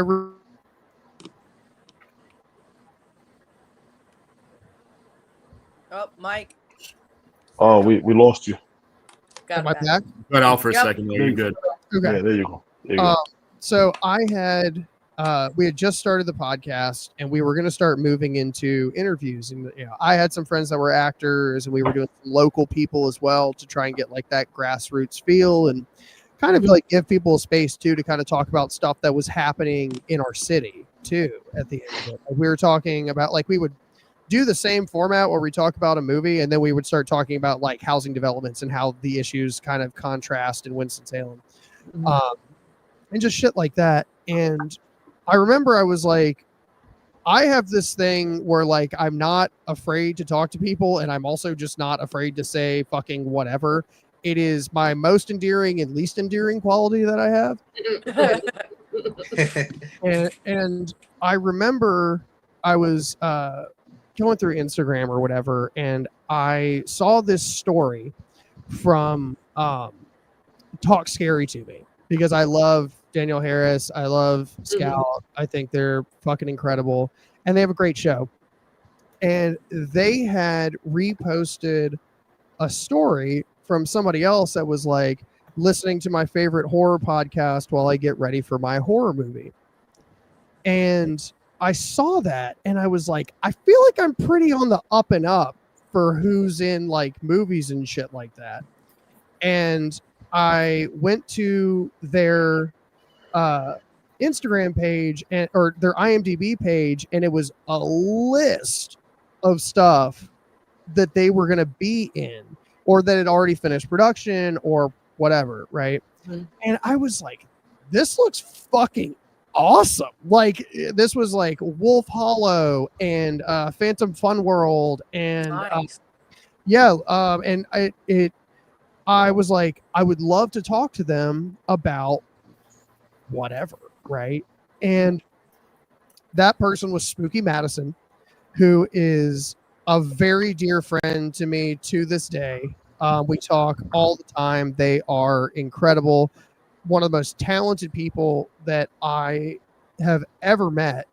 And what was really cool was that cracked open this door that everything else started flooding into. Because then I start getting interviews from Mark Cantu. That evolves into stuff from Cheney Morrow, Lynn Lowry, Felissa Rose. All of these people start like coming through this door.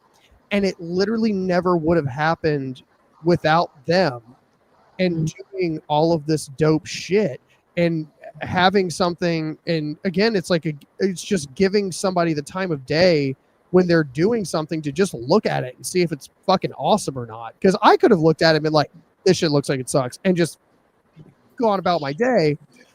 But I was like, werewolf movies and slasher films and murder, and then like next thing I know, like I'm just all over the place, and I'm just like, I can't get enough of it, you know. And there's like there was and then like I remember last year it got, you know, because obviously this has been like such an evolution, where last year we started getting international films for the award show. We had like A Well, and we had Street Trash this year from South Africa, and Nightfall from Australia, and like, and everything is just like kind of opened up for us. And I will and I've told them this many times, is I will always be grateful to Spooky for opening that door, because it really changed the direction of where UTF was going. And I don't think they really realize it, but I hope that they do at some point. But yeah, that's really why I'm so indie heavy, because these people care,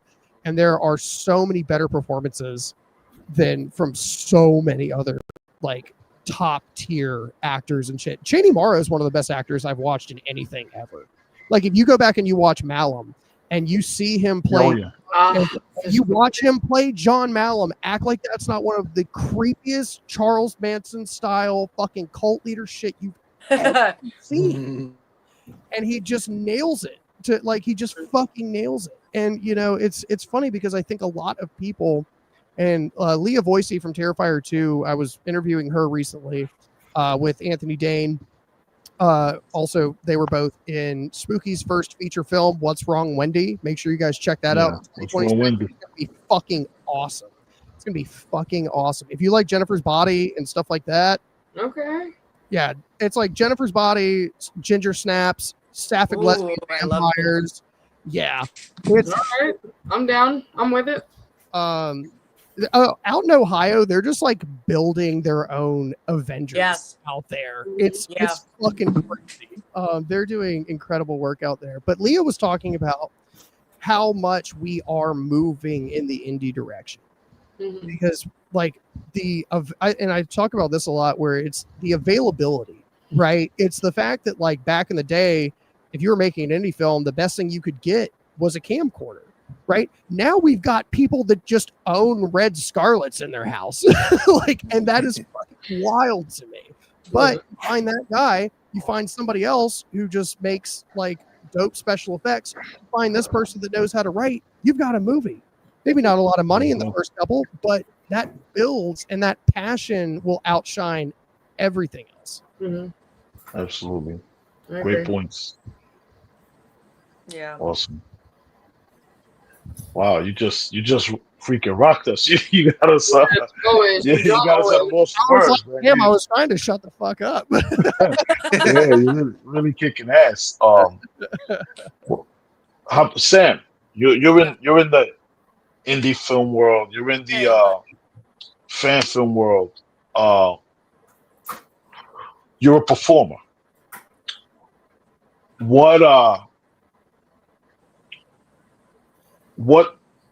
do you enjoy most as far as putting a performance out, as opposed to doing it in bigger scale things? Like what about performing on indie films and things of that nature? What about that really draws you in? Like what's the difference? Like Well, what's that process? well, to be Sam, honest, Can I cut you off real quick? I just want to Yeah. let you guys know that I have to go. Oh, I DT. didn't Thanks for Bye, joining DT. us tonight. Thank you so much for joining us. Appreciate it. Yeah, Everybody- and thank you, John, thank you, Mike, thank you, Sam, thank you, Paige, Swift. I really DT, thank appreciate you it. for I had being such a good time here. talking to you. Make sure you guys hit the link to his website and buy that book. Yes, indeed. Thank you Yes, so indeed. much. Get I'm that gonna book. check out Under the Boards. It sounds incredible. Yes, And, definitely check him out. Follow him. He's on IG. They're on IG, YouTube. Make sure you hit that bell so you get all the notifications. Yeah, give you a absolutely. follow. But once again, it was a pleasure. I'm really humbled by this, and thank you guys. And I'll be following you. And thank you for joining us. Can't wait to get the book. absolutely. Thanks, Everybody DT. get that book. Thank you, DT, thanks a lot. And have a good night, guys. You too. Good night. Ta-ta. What were we Okay. saying? Wait. Oh, yeah. All right, Sam. You're the spectacular Sam, sensational talent. So I'm trying to I'm trying to see what are the differences from bigger things. Like what makes you enjoy Huh. doing smaller things, because you absolutely kill it with every performance you ever put on. Everything that I've ever seen you do, you absolutely crush it. You smash it. You're like the Incredible Hulk smash, like Sam Smash smash. You Sam. destroy everything. Yeah. So Well, thank you. what's the difference with the processes? And I'm assuming you enjoy a certain one more, but what do you enjoy more? Well, I'll be completely honest. Okay. So my goal originally years ago was to get into like mainstream acting. Obviously, the ones that have the agents, the managers, they constantly fly out to these like feature length films or TV shows, and that was my goal for the longest time, and couldn't get an agent. Now I have a manager, but even with that, grateful for having a manager and the auditions I get weekly and that I submit for. I get nothing. So for me personally, through all these years, for over a decade of trying to get into that mainstream, I got hard on myself because I was like, what am I doing wrong? Like, why am I not good enough? Why am I not compelling enough? So then I eventually, a couple of years ago, just started reaching out to random people, literally on Instagram, that have a good enough resume, in my opinion, to extend myself in their indie filmmaking world.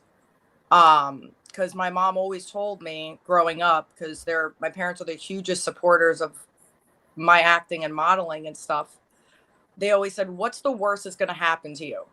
You're just going to get a no. So instead of just sitting and waiting to get hopefully a role that my manager, submits me for, or that I constantly submit on my own with my phone, with the deadline, They have a certain slate criteria. You have to have certain makeup.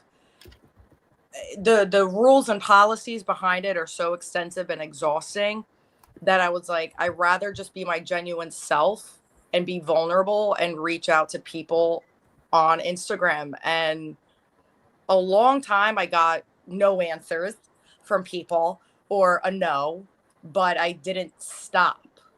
I just kept going. And that's the hard part now, is because I meet other people through all this like indie experiences, which I'm so grateful for. And some are doing very, very well, and I'm very proud of them. But the ones that I also believe in, they're very hesitant to put themselves out there. And I try to inspire them, to keep reminding them to like, just do it. The worst that's going to happen is you're not going to get an answer, or you're going to get a straight up no, which I still get now. But I love it because I get to be my natural self when I'm doing this stuff, compared to the physical or virtual auditions I get from my manager. It's like I literally have to put on a facade to get a role. Meanwhile, I could just go on Instagram, have a few phone conversations, have a FaceTime, get to know their personality. They get to know mine. It's very natural, and you just go with the flow. But it's just a very daunting process. You have to have a lot of patience, because you never know. You can have a good couple of months and a bad couple of months of no work. Mm. But I'm really grateful for it, because if I stopped when I originally did years ago, I became more depressed, more miserable, because I knew this was my passion. Mm-hmm. And I'm glad that I followed through with it. I didn't think that it would be a horror realm, which I've always been passionate about horror, but I didn't know how to seek it, if that makes sense. Because there's no agent, there's no manager, there's no specific person to represent you in the horror mainstream world. You know, of course they have like the managers for like conventions and stuff like that like help you with your table and your merch and all that stuff and autographs. But I was like, started doing horror photo shoots, and then I was like, this is where I'm at. This is where I feel most alive. And then I just started following horror, you know, producers and directors and other actors, and you know, you just build a community, and it just gave me a lot of hope and confidence to just keep going with it. So I definitely prefer the indie world for sure more. But it's always good to have a manager, because they pay really well if you get a role. There's that. Awesome. Sam, Awesome. I do want to point out, I've only seen you in Sweet Boy, but I do want to say that I'm really glad that that's your attitude, because I got to tell you, the issue is not that you're not compelling. That is just straight up not. Yeah, 100%. Like, I was absolutely blown away by your performance, and I'm not just saying that because you're on here. It is because I just would have brought it up, but but I did want to say, like, watching you in that was very cool, because I watched you kind of just lose yourself in what you were doing, and I feel like it's stuff like that you like really have to, and it sold it so well. And it's one of those things where I've come to learn, just like talking to different directors and different casting directors and stuff like that, it literally sometimes is just as simple as your fucking hair color when you're when you're auditioning or whatever. And it's nothing that you have control over. Like, it's just shit that, like, oh, they're not quite tall enough or whatever, for like when they're trying to be like, this is the character that I had in mind. And I have no doubt that you will get your break, whether it be being explosive in the indie world or getting that role that you really want. Like, I don't believe that people that are that talented don't get something. So You're the Scream Queen. I think you've definitely got it coming your way. Just keep kicking ass and keep that mentality up. That's the fight, dude. Just keep that mentality. Yeah, thank you. No, I really appreciate it, because I'm very grateful to get as far as I did compared to a couple of years ago, because I would literally be in the messages on Instagram and be like, I really want to message this like director or photographer or producer, but I'm scared. And then like one day it just hit me. I'm like, what am I scared of? Like they're not hiding in my closet. They're not going to jump out at me while I'm sleeping. So, and I really appreciate that because I'm definitely trying my best because I thoroughly enjoy it. You're definitely crushing it, man. Yeah. On screen, on stage, like at our Scream event, Mike, the Scream event that we had. I was like just going to say that, and as I was about to cut in, Tiny came in. Wow, what's up, Tiny? Scream double feature. I love you. Something. Thank you. I mean, it doesn't get any smaller scale than what we're doing with these theater events, and watching Sam do her thing and completely immerse herself in that role.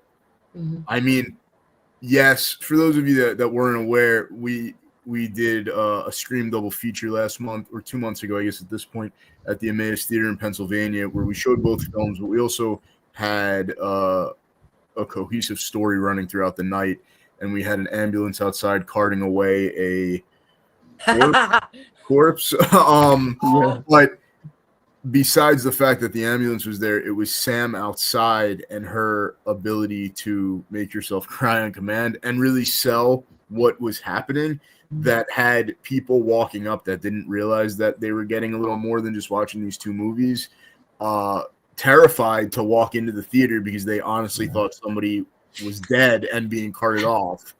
And a big portion of that again was Sam and what the performance she was putting on outside. It just really, and again, there's no smaller scale than the Emmaus Theater in Pennsylvania on a Saturday night. And that's no dig at anything. I mean, we've had a great partnership with them and they've let us do our thing. But if we didn't have people like Sam there doing what she does and bringing validity and bringing, so much realism to what we were trying to put on. Oh, yeah. And it distinguished that event from anything else that we had done prior. Yeah, it really did. It really did. Like the people were really. I remember I was out there and I was trying to keep a straight face, And I remember, like while this thing was happening, there were people lined up outside the theater. They were waiting to come in. The doors weren't open yet, and I remember looking, and you see, all of the people had smiles on their faces, and then you see those smiles turn into nervous smiles, and then you see those faces, those facial expressions transform into concern and into trepidation. Like the real performances were with those people. Like they went from having a good time and they're like, oh, this is fun, right? And then you see the transformation. Their freaking facial expressions change, like in real time, and you're like, we got them. We got them. We did it. Yeah, we did it. And it was a great job. It really was. So Gold star for everybody across the board. Yeah.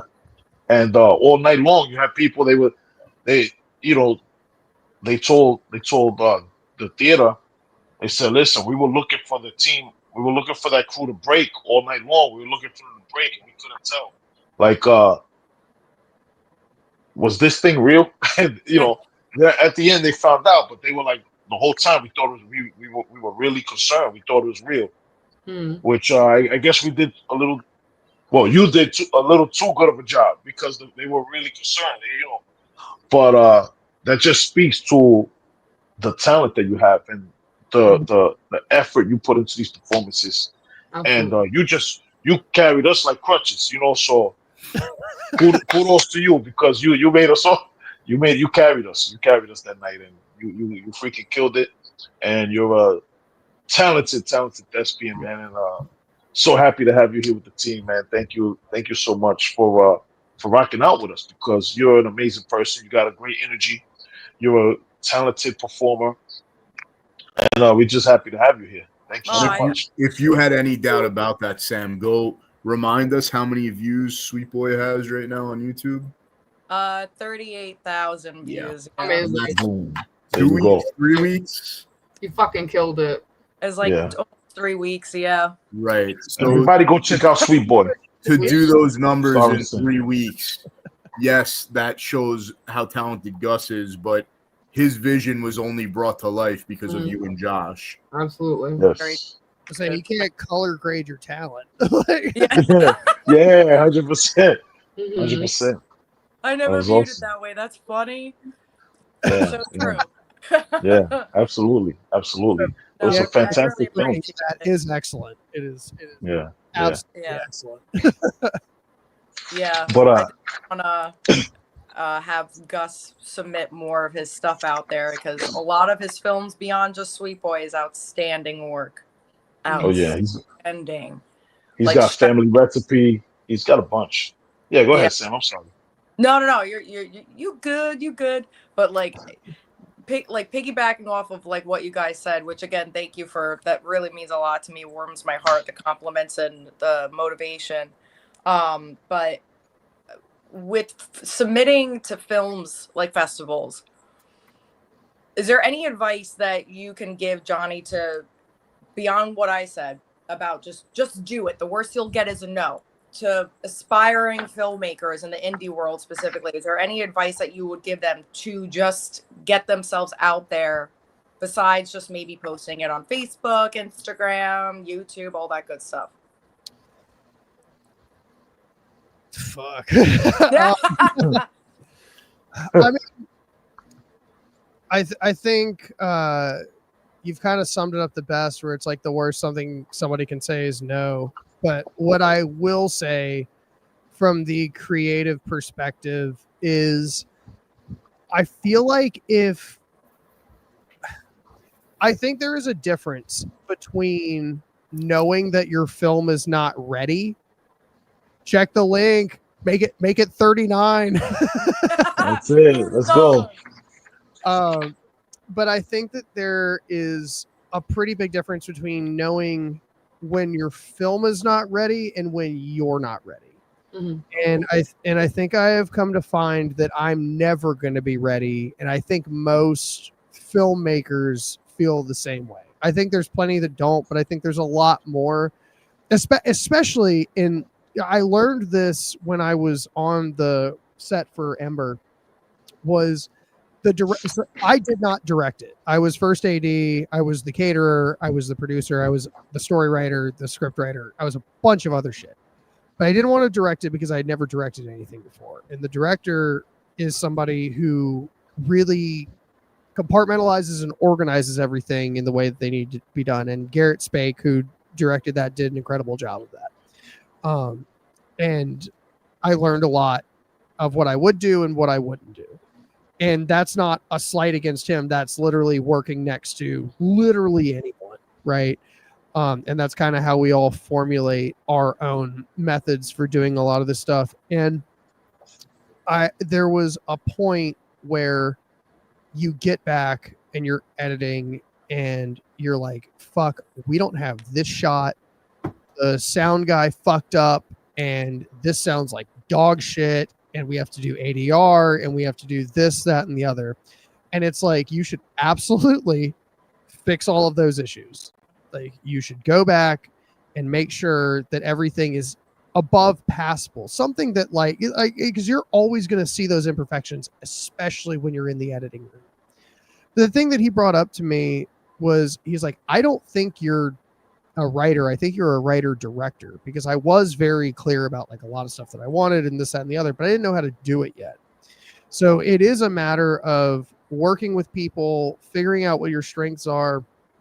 And I go back to one of my favorite indie filmmakers, Mark Cantu, who's made Massacre Academy, Grind, and Wolf Hollow. All of those films really thrive on the fact, and Mark's talked about this a lot, where he's really good at surrounding himself with people that either know what they're doing or are really strong at what they do. And I think those elements really start to fall into place pretty quickly, because it was one of those things, like when we were editing, yeah, there were some issues, there were some drop shots, and there were this, that, and the other. But there was stuff that was usable, and then you see like how much acting carried it, because we had an incredible cast for it. Not a lot of people that are like super well known or anything like that, but just incredible actors, and like really brought these characters to life. And it's about finding those nuances that make it a little more comfortable for you to like let it go and just go off into the aether and do its thing. Like, we have submitted to 7 film festivals. We're still waiting to hear back from 4,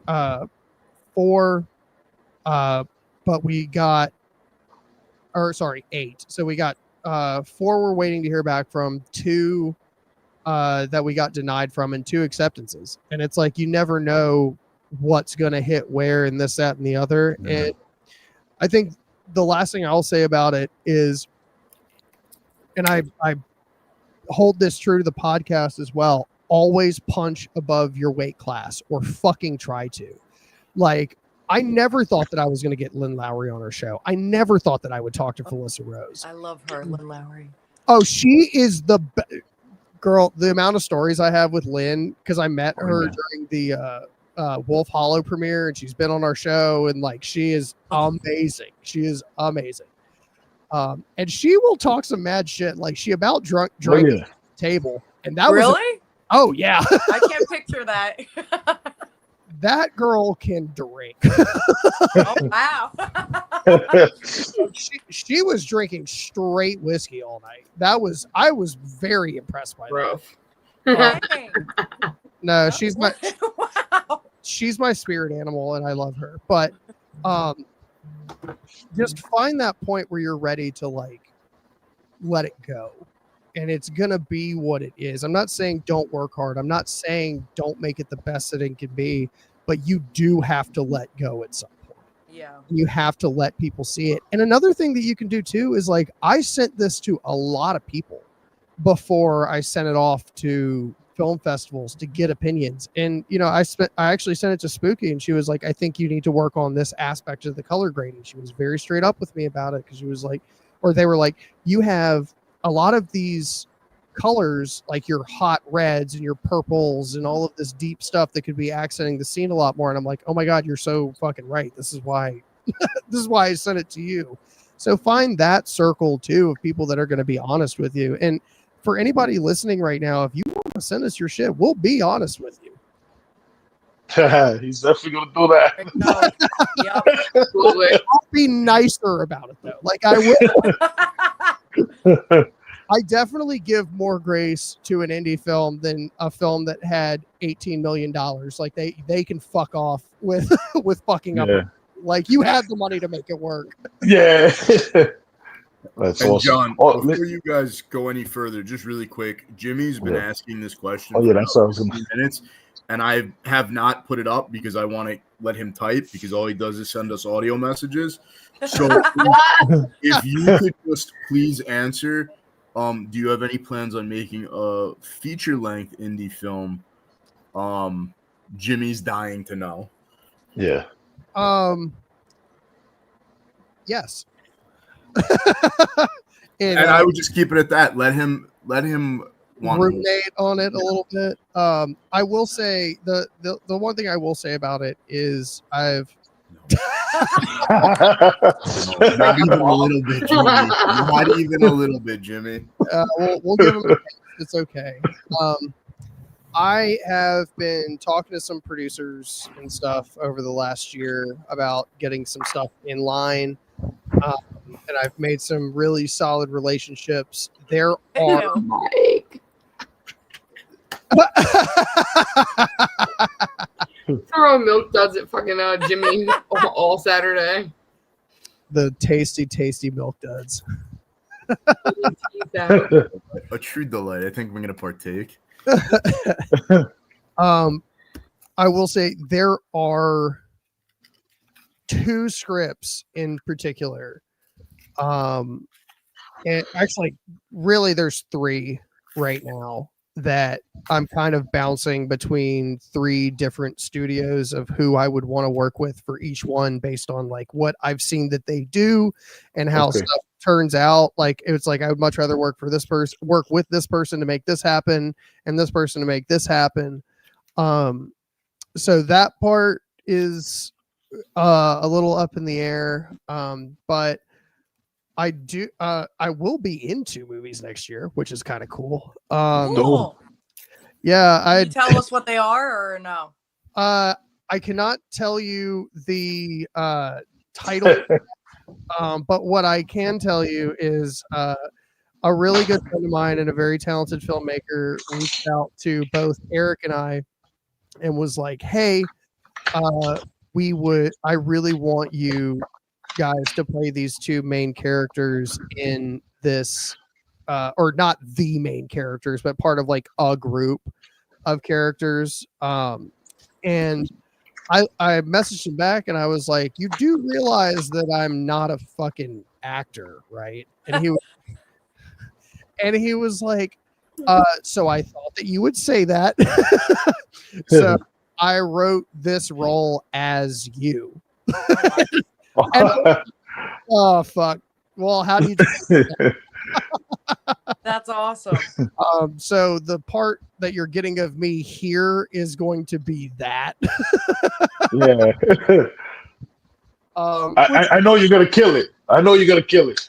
As long as I don't look in the fucking mirror, as long as I don't look into the camera, because I got to tell you, like, I'm not cross-eyed, but I've definitely noticed that, like, I do this thing when I'm trying to look into the camera, where like one will just like go off. Do I not know where the lens is, or like? Oh shit. But he is also one of the people that I'm trying to work with on. I will say that it is a 2000 style, and this one the bigger projects I don't want to talk about, but this is one where we're trying to make a 2000s style found footage zombie film, and it's sick. Down with Oh, that. That's yeah. so cool. Awesome. Down with that. the premise is it starts off on at a Y2K party. The outbreak happens, and then we want to make it so each segment of the story is not necessarily an anthology, but it's going to be written by each one of us. So it'll be the person that I'm talking to, myself, and Eric each have our own segment and layover characters and how we want to do stuff. And that's far down the line, but that one I think that one's going to be a lot of fun. I've done some scouting on it already up in where I'm at. It's by where the general store for Cabin Fever is. So, Oh shit. yeah, Pretty that's dope. like 20 minutes from me. That's pretty dope. Yeah, so hopefully. Yeah. Making movies is fucking hard, dude. Like I made it took me a year to make a 9-minute short film. Like I can't imagine what and there are people that do it full time, and mad respect to them. I had to buy blue light filter lens glasses just for how much fucking editing I do already. So it's like I can't imagine that being your day. Yeah, all that stuff, that's like awesome. filmmaking wise, the thought alone gives me a massive migraine. And I give like filmmakers and like producers and everyone like behind the camera so much credit, because there has to be so much communication, so much organization. How many batteries do you have left? What's charged? Yeah. Oh yeah. That alone makes my OCD like pop off. I could not. I give them credit, but I could not. Yeah, and if my sound guy from Ember is listening to this right now, fuck you. Uh-oh. I don't know if that's a good FU or a bad FU. Oh no, he's a piece of shit, so it's fine. He's not listening to this anyways. Oh, okay. Oh yeah. There's that. I meant that from the bottom of my soul. That was a heartfelt fuck you. Yeah. Got it. We got a question. We got a question here from Sabrina Marie. Mike, could you pull that up? And this question is for you and Paige. No, not that How one. about that? Yes, that one. How about that first camp of zombie and infection? It was my first year going, and he got me. What do you think about it? Please answer.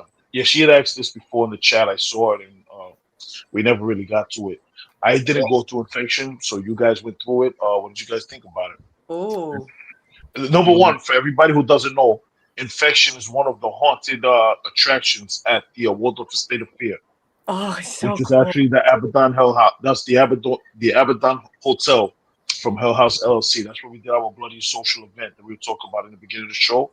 We did that on Saturday, this past Saturday. It was opening night, 20 Years of Fear, and Horror 365 was there. We did it. We did it up. We did a bloody social event. We had some food. We had some drinks. And everybody came and had a good time. What did you guys think about it? It was amazing. I will say, it was very immersive, and Paige up there sold us out. No, I'm kidding. So basically, no, I'm kidding, Mike. Basically, Infection, it was really cool because it was very immersive, and you kind of had to like work with them, and I had the serum, and you know, I ruined the world. I don't want to. Wait, what happened? Screwed the whole thing up, but I did, but we needed the code, okay? But that wasn't the question. The question, Sabrina, every actor, and not only Infection, but throughout the entire haunt, did an incredible job. Every actor in every haunt also scared the shit out of Paige. Especially at the very end after we finished the house. Yeah, oh yeah. And I happened to be in the group that we got split into two smaller groups. We couldn't all go through together, and we were just far enough or close enough to each other that I could hear Paige screaming behind us in the next room. So as we were exiting, I made sure to tell the very large gentleman with the chainsaw that the blonde that was about to come out was terrified of chainsaws, and he pushed her across the entire parking lot. Oh, I was out the exit. I'm a track star. Out the exit. Jimmy was like, she's gone. I was gone. I don't know what it is with chainsaws, but I'm very afraid of them. And, between Mike and Freddie, and they're like, get the blonde one. I was out. Angie was laughing at me. She was in the what do you call it? The merch booth, and she's cracking up at me because I'm running literally out the exit, and they got that on camera, and I think they thought they were funny. But it was a great way to end the night. It was honestly the best possible way we could have ended. But Sabrina, everybody did such an amazing job. Amazing. I can't wait to go back. I'm hoping I can get back out there this season. I'm definitely going. I don't know when, but I'm going. Yeah, let's try to coordinate, Sam. Maybe we could all drive out together and do it. Yeah. Since we're essentially neighbors too. But it was awesome. I mean, there's not enough praise I could heap upon it. The whole night was great, but those 4 attractions. Yeah.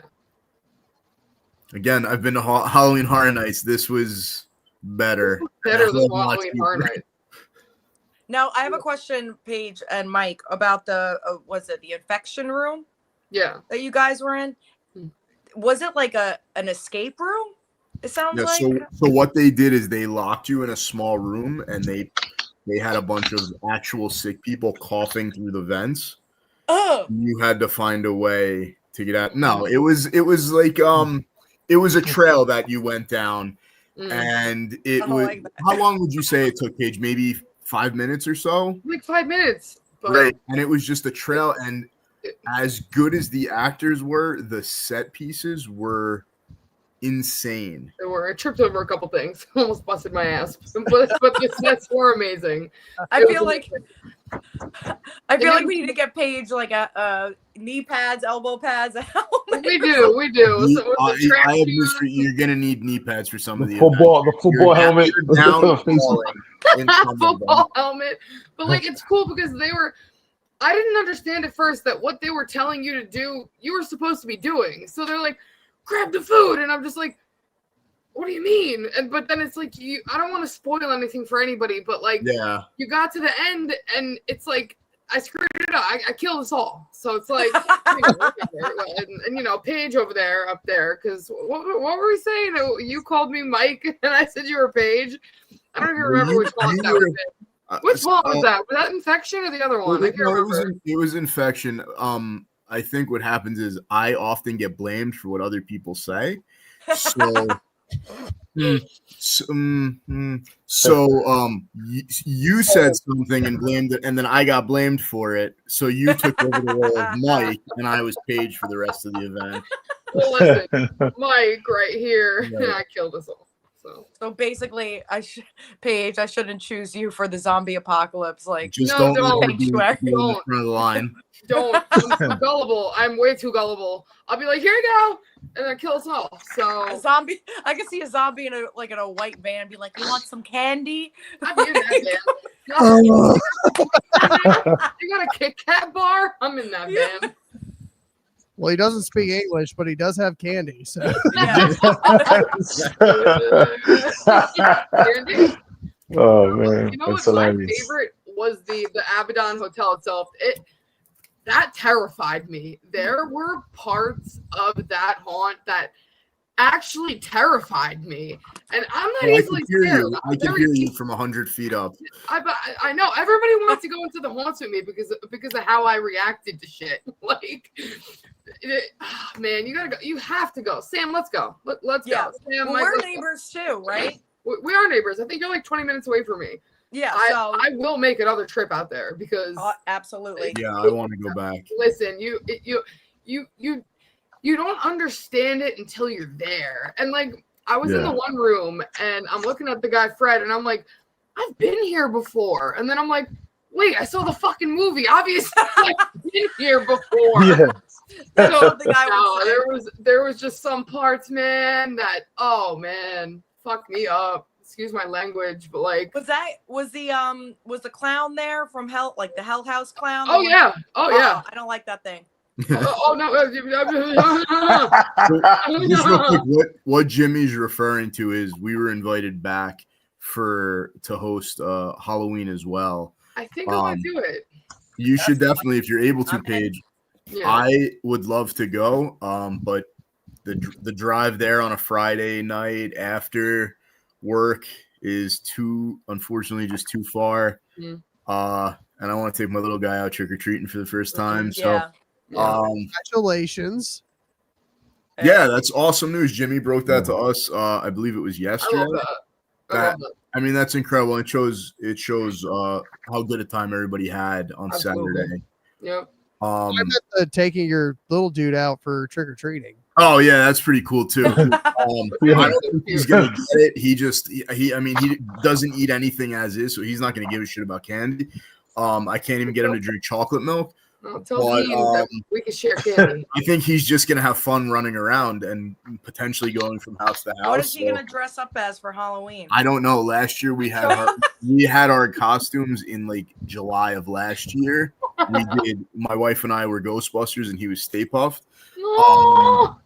But I'm not sure what we're gonna do this year. It's coming down to the wire, but he's gonna be dope, whatever he is. Just put a white sheet on him. He's a ghost. Absolutely. He's so cute. Can't do that in 2025. He might get labeled as something else.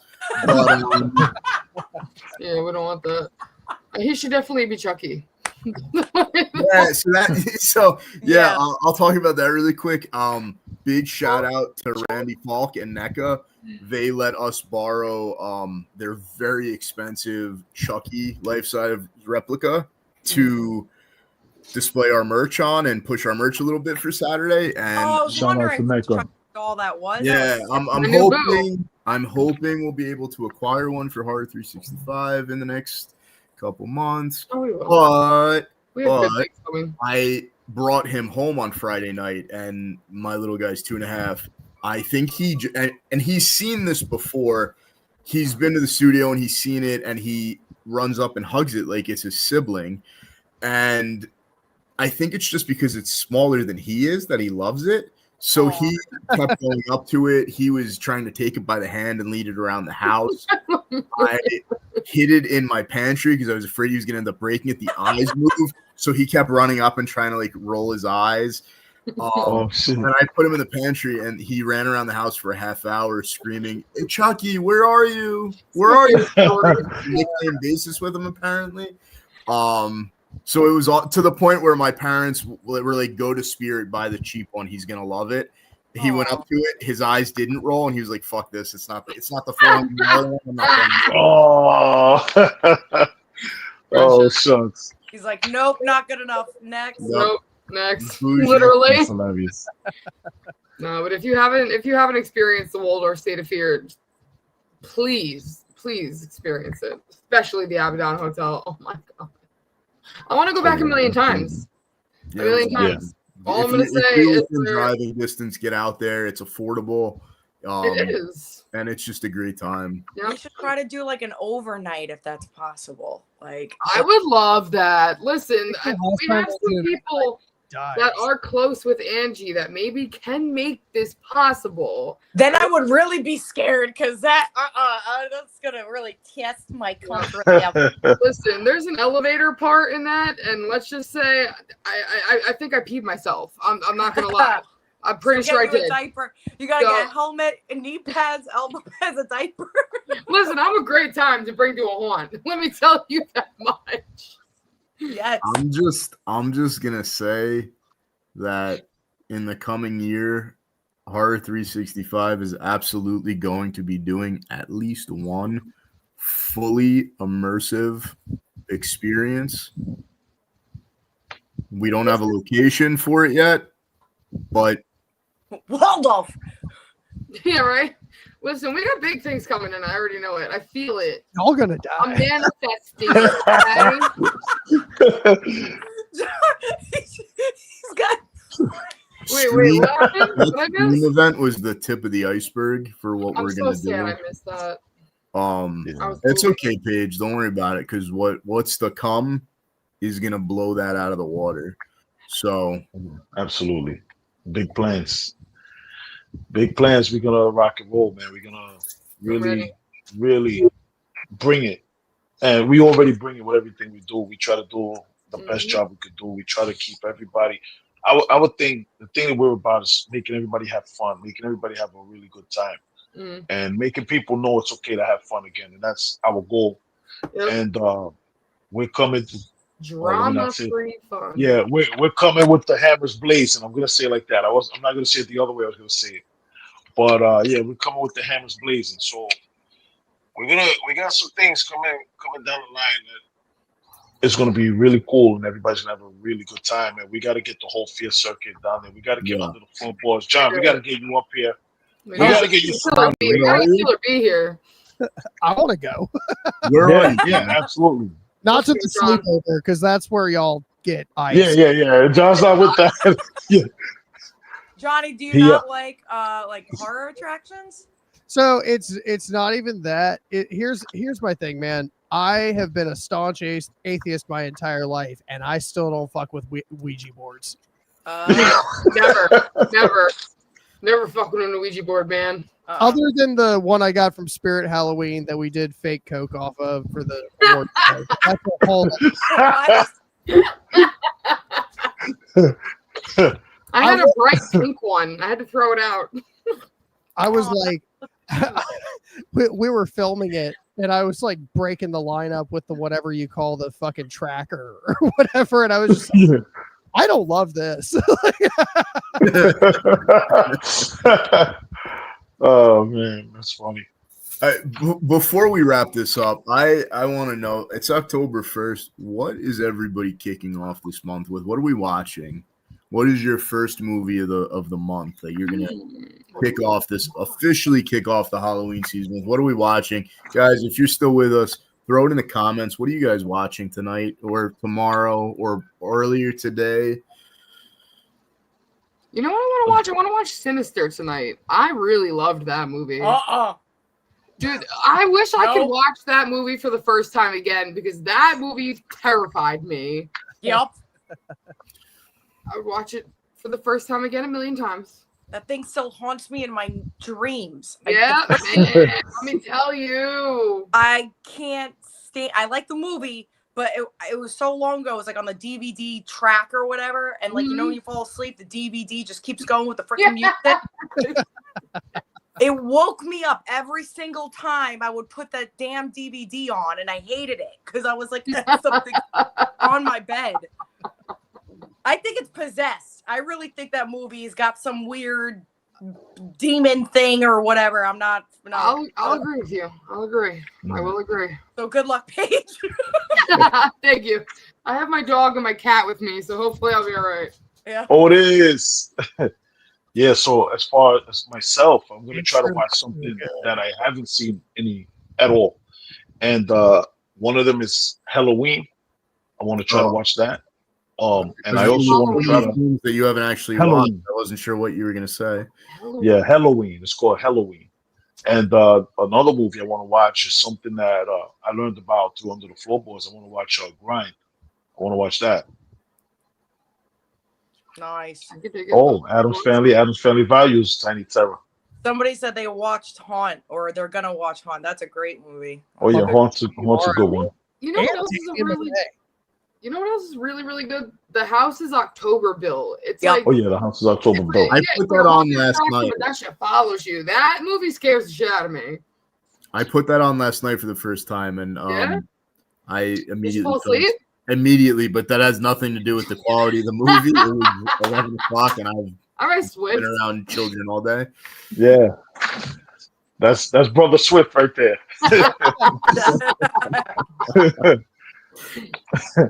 What about you, John? Esther too. So I'll probably wait till it's like a rainy day, but like, and I will shout this movie from the top of the rooftops until every human being has seen it. But Dread by Anthony DeBlasi is one of the best movies I have watched in my entire life. And that is for those of you who don't, it's free on Tubi, by the way. Oh, good to know. Free on Tubi. So Dread is Anthony DeBlasi, who did Last Shift and Malum, as well as Casa. I love Last Shift. I after interviewing DeBlasi, I understand that he sees Malum and Last Shift as two different films.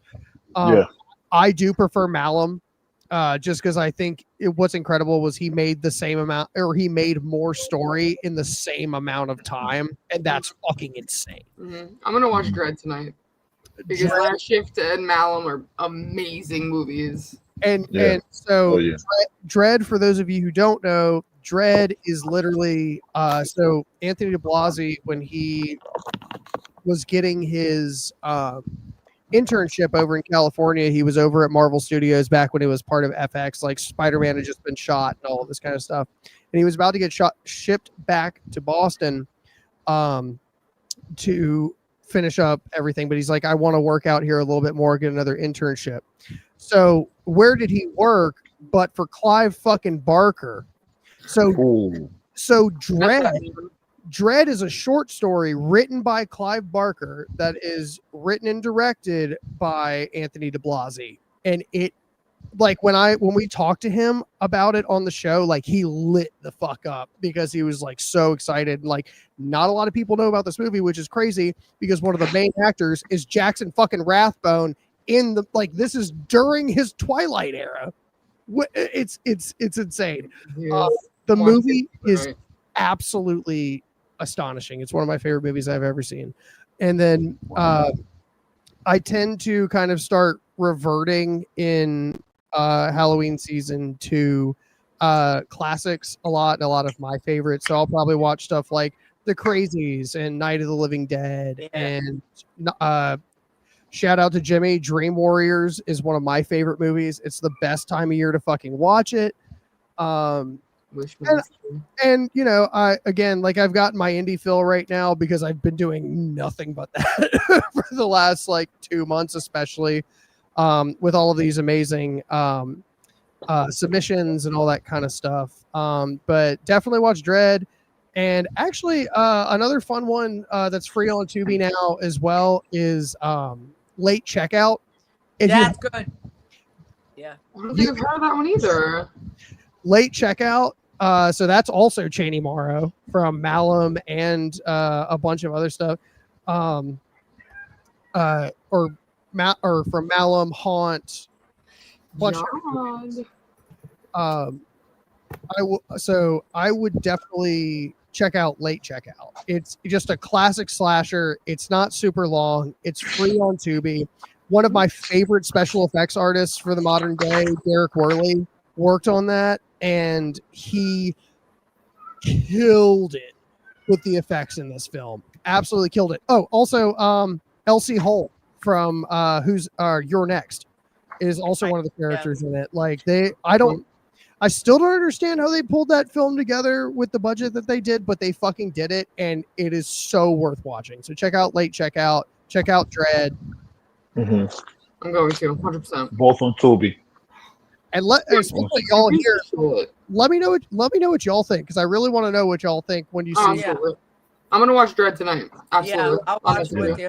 I'll be there with you in spirit, Paige. Good, Sam. Oh, and check out all these awesome indie films on our award show that's coming up on the 1st. Yeah, 100%. And that's the beautiful thing. You watch you watch your award show, or just go to your Instagram and see the nominees, and you automatically have a watch list of things that made, you kind of weeded through a lot of stuff to see, okay, these are the things to look for. Like, that's a great starting point for everybody. It's a great way to fatten up your watch list for October. You know what I mean? Mm-hmm. And before we leave, Mike, I want to talk. We had this spectacular weekend that just passed with our event at the Waldorf Estate of Fear. Fantastic event. But come back, and I want to give a shout out to Jim Lorenzo. He owns Blood Manor, which is another haunt that's here in New York City. And Jim and actually the publicist that she came to the Waldorf Estate of Fear event, her name is Leah in NYC. They invited me on Monday to a press pre-opening of the Blood Manor. And I went through it. I spoke to Jim, Mr. Lorenzo. He's an incredible guy. And man, was it an experience. And for it to make the impression that it did on me immediately on the heels of the Waldorf Estate of Fear, it was impressive. I went through it. It's 10,000 square feet. Number one, it's in Tribeca. So anybody in the tri-state area, it's right there in Tribeca. It's on Broadway. 359 Broadway. Paige, I actually went last year with Jimmy two times. I actually went with Jimmy last year. You went, yes. Yeah. That was my first time going. They've been in operation a little over 2 decades. All right, but this year. Yeah, let's do it. So so I went. It was a pre-opening party they had there, but they had the haunt running, and it was amazing. It was how can I explain it? It was like 10,000 square feet of terrifying rooms, narrow hallways, and freaking, what else can I say?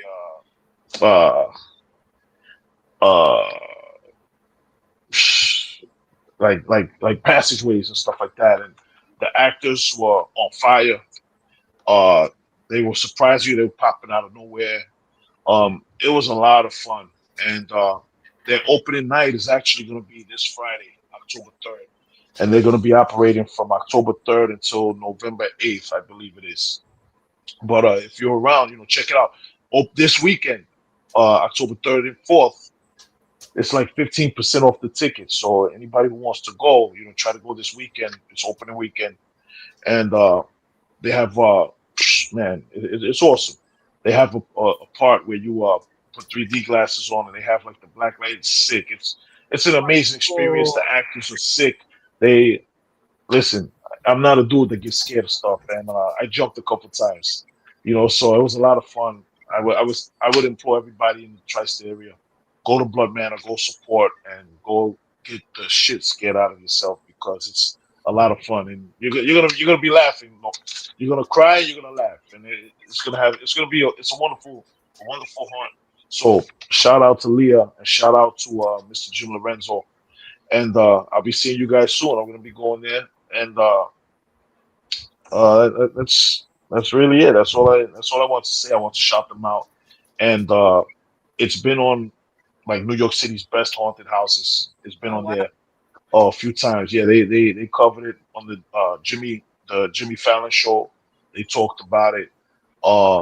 It's on Z100 on the radio. It's Dang. Time Out. You know, Fox covered the show. I mean, covered the house. So it's a dope house, man. It's been in operation for 2 decades. So check out Blood Manor. You could follow them at Blood Manor NYC on Instagram. And if you want to buy tickets, bloodmanor.com. Yeah, bloodmanor.com. And check it out, man. Blood Manor is a lot of fun. So you got to check out Blood Manor this year. You got to check out the Waldorf Estate of Fear.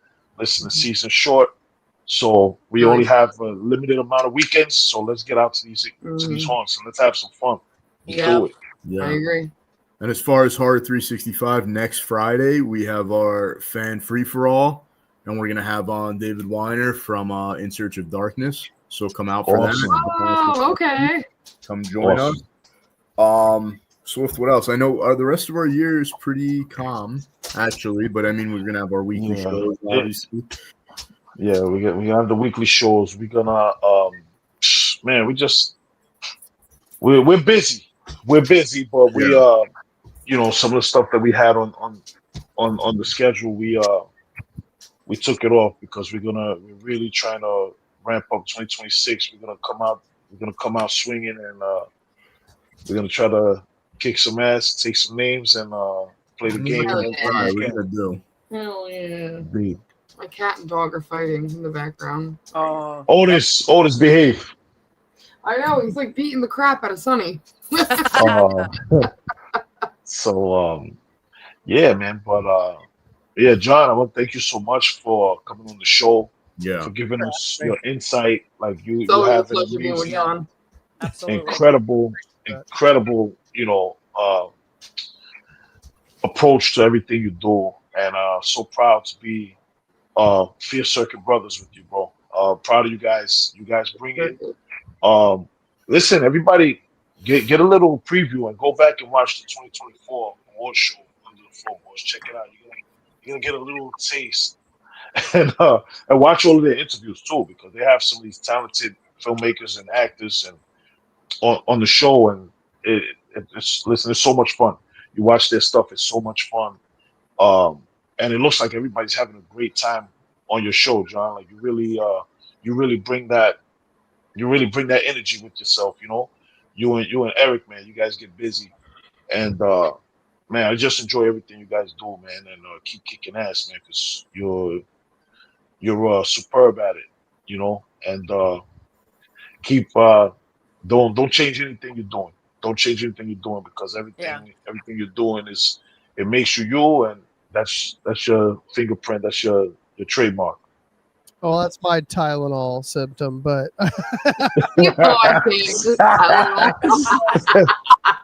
Extra strength. but no, seriously, that means a lot, and I really do appreciate that. I don't know how to be anything else other than myself, so that means a lot to know that there are people that are receptive to that. Yeah, we got. Listen, we gotta make it down south. You gotta make it up here. We gotta get together, man. We gotta get together. You and Paige can have a cook off. You know. Oh yeah, let's do it. The two cooks over here. You know, you and Paige have a cook off, and we'll be the judges. You know. Yeah. Sounds like I'll be a judge. I'll just sit back and watch and eat. Yeah. I'm just gonna pour beer in a pan. If she makes food for everybody, that's great. Sounds good. Listen, Swift made some good wings, and Mike made some good eggplant parm, and I hate eggplant. Let's see. The eggplant was fire. It was And fire.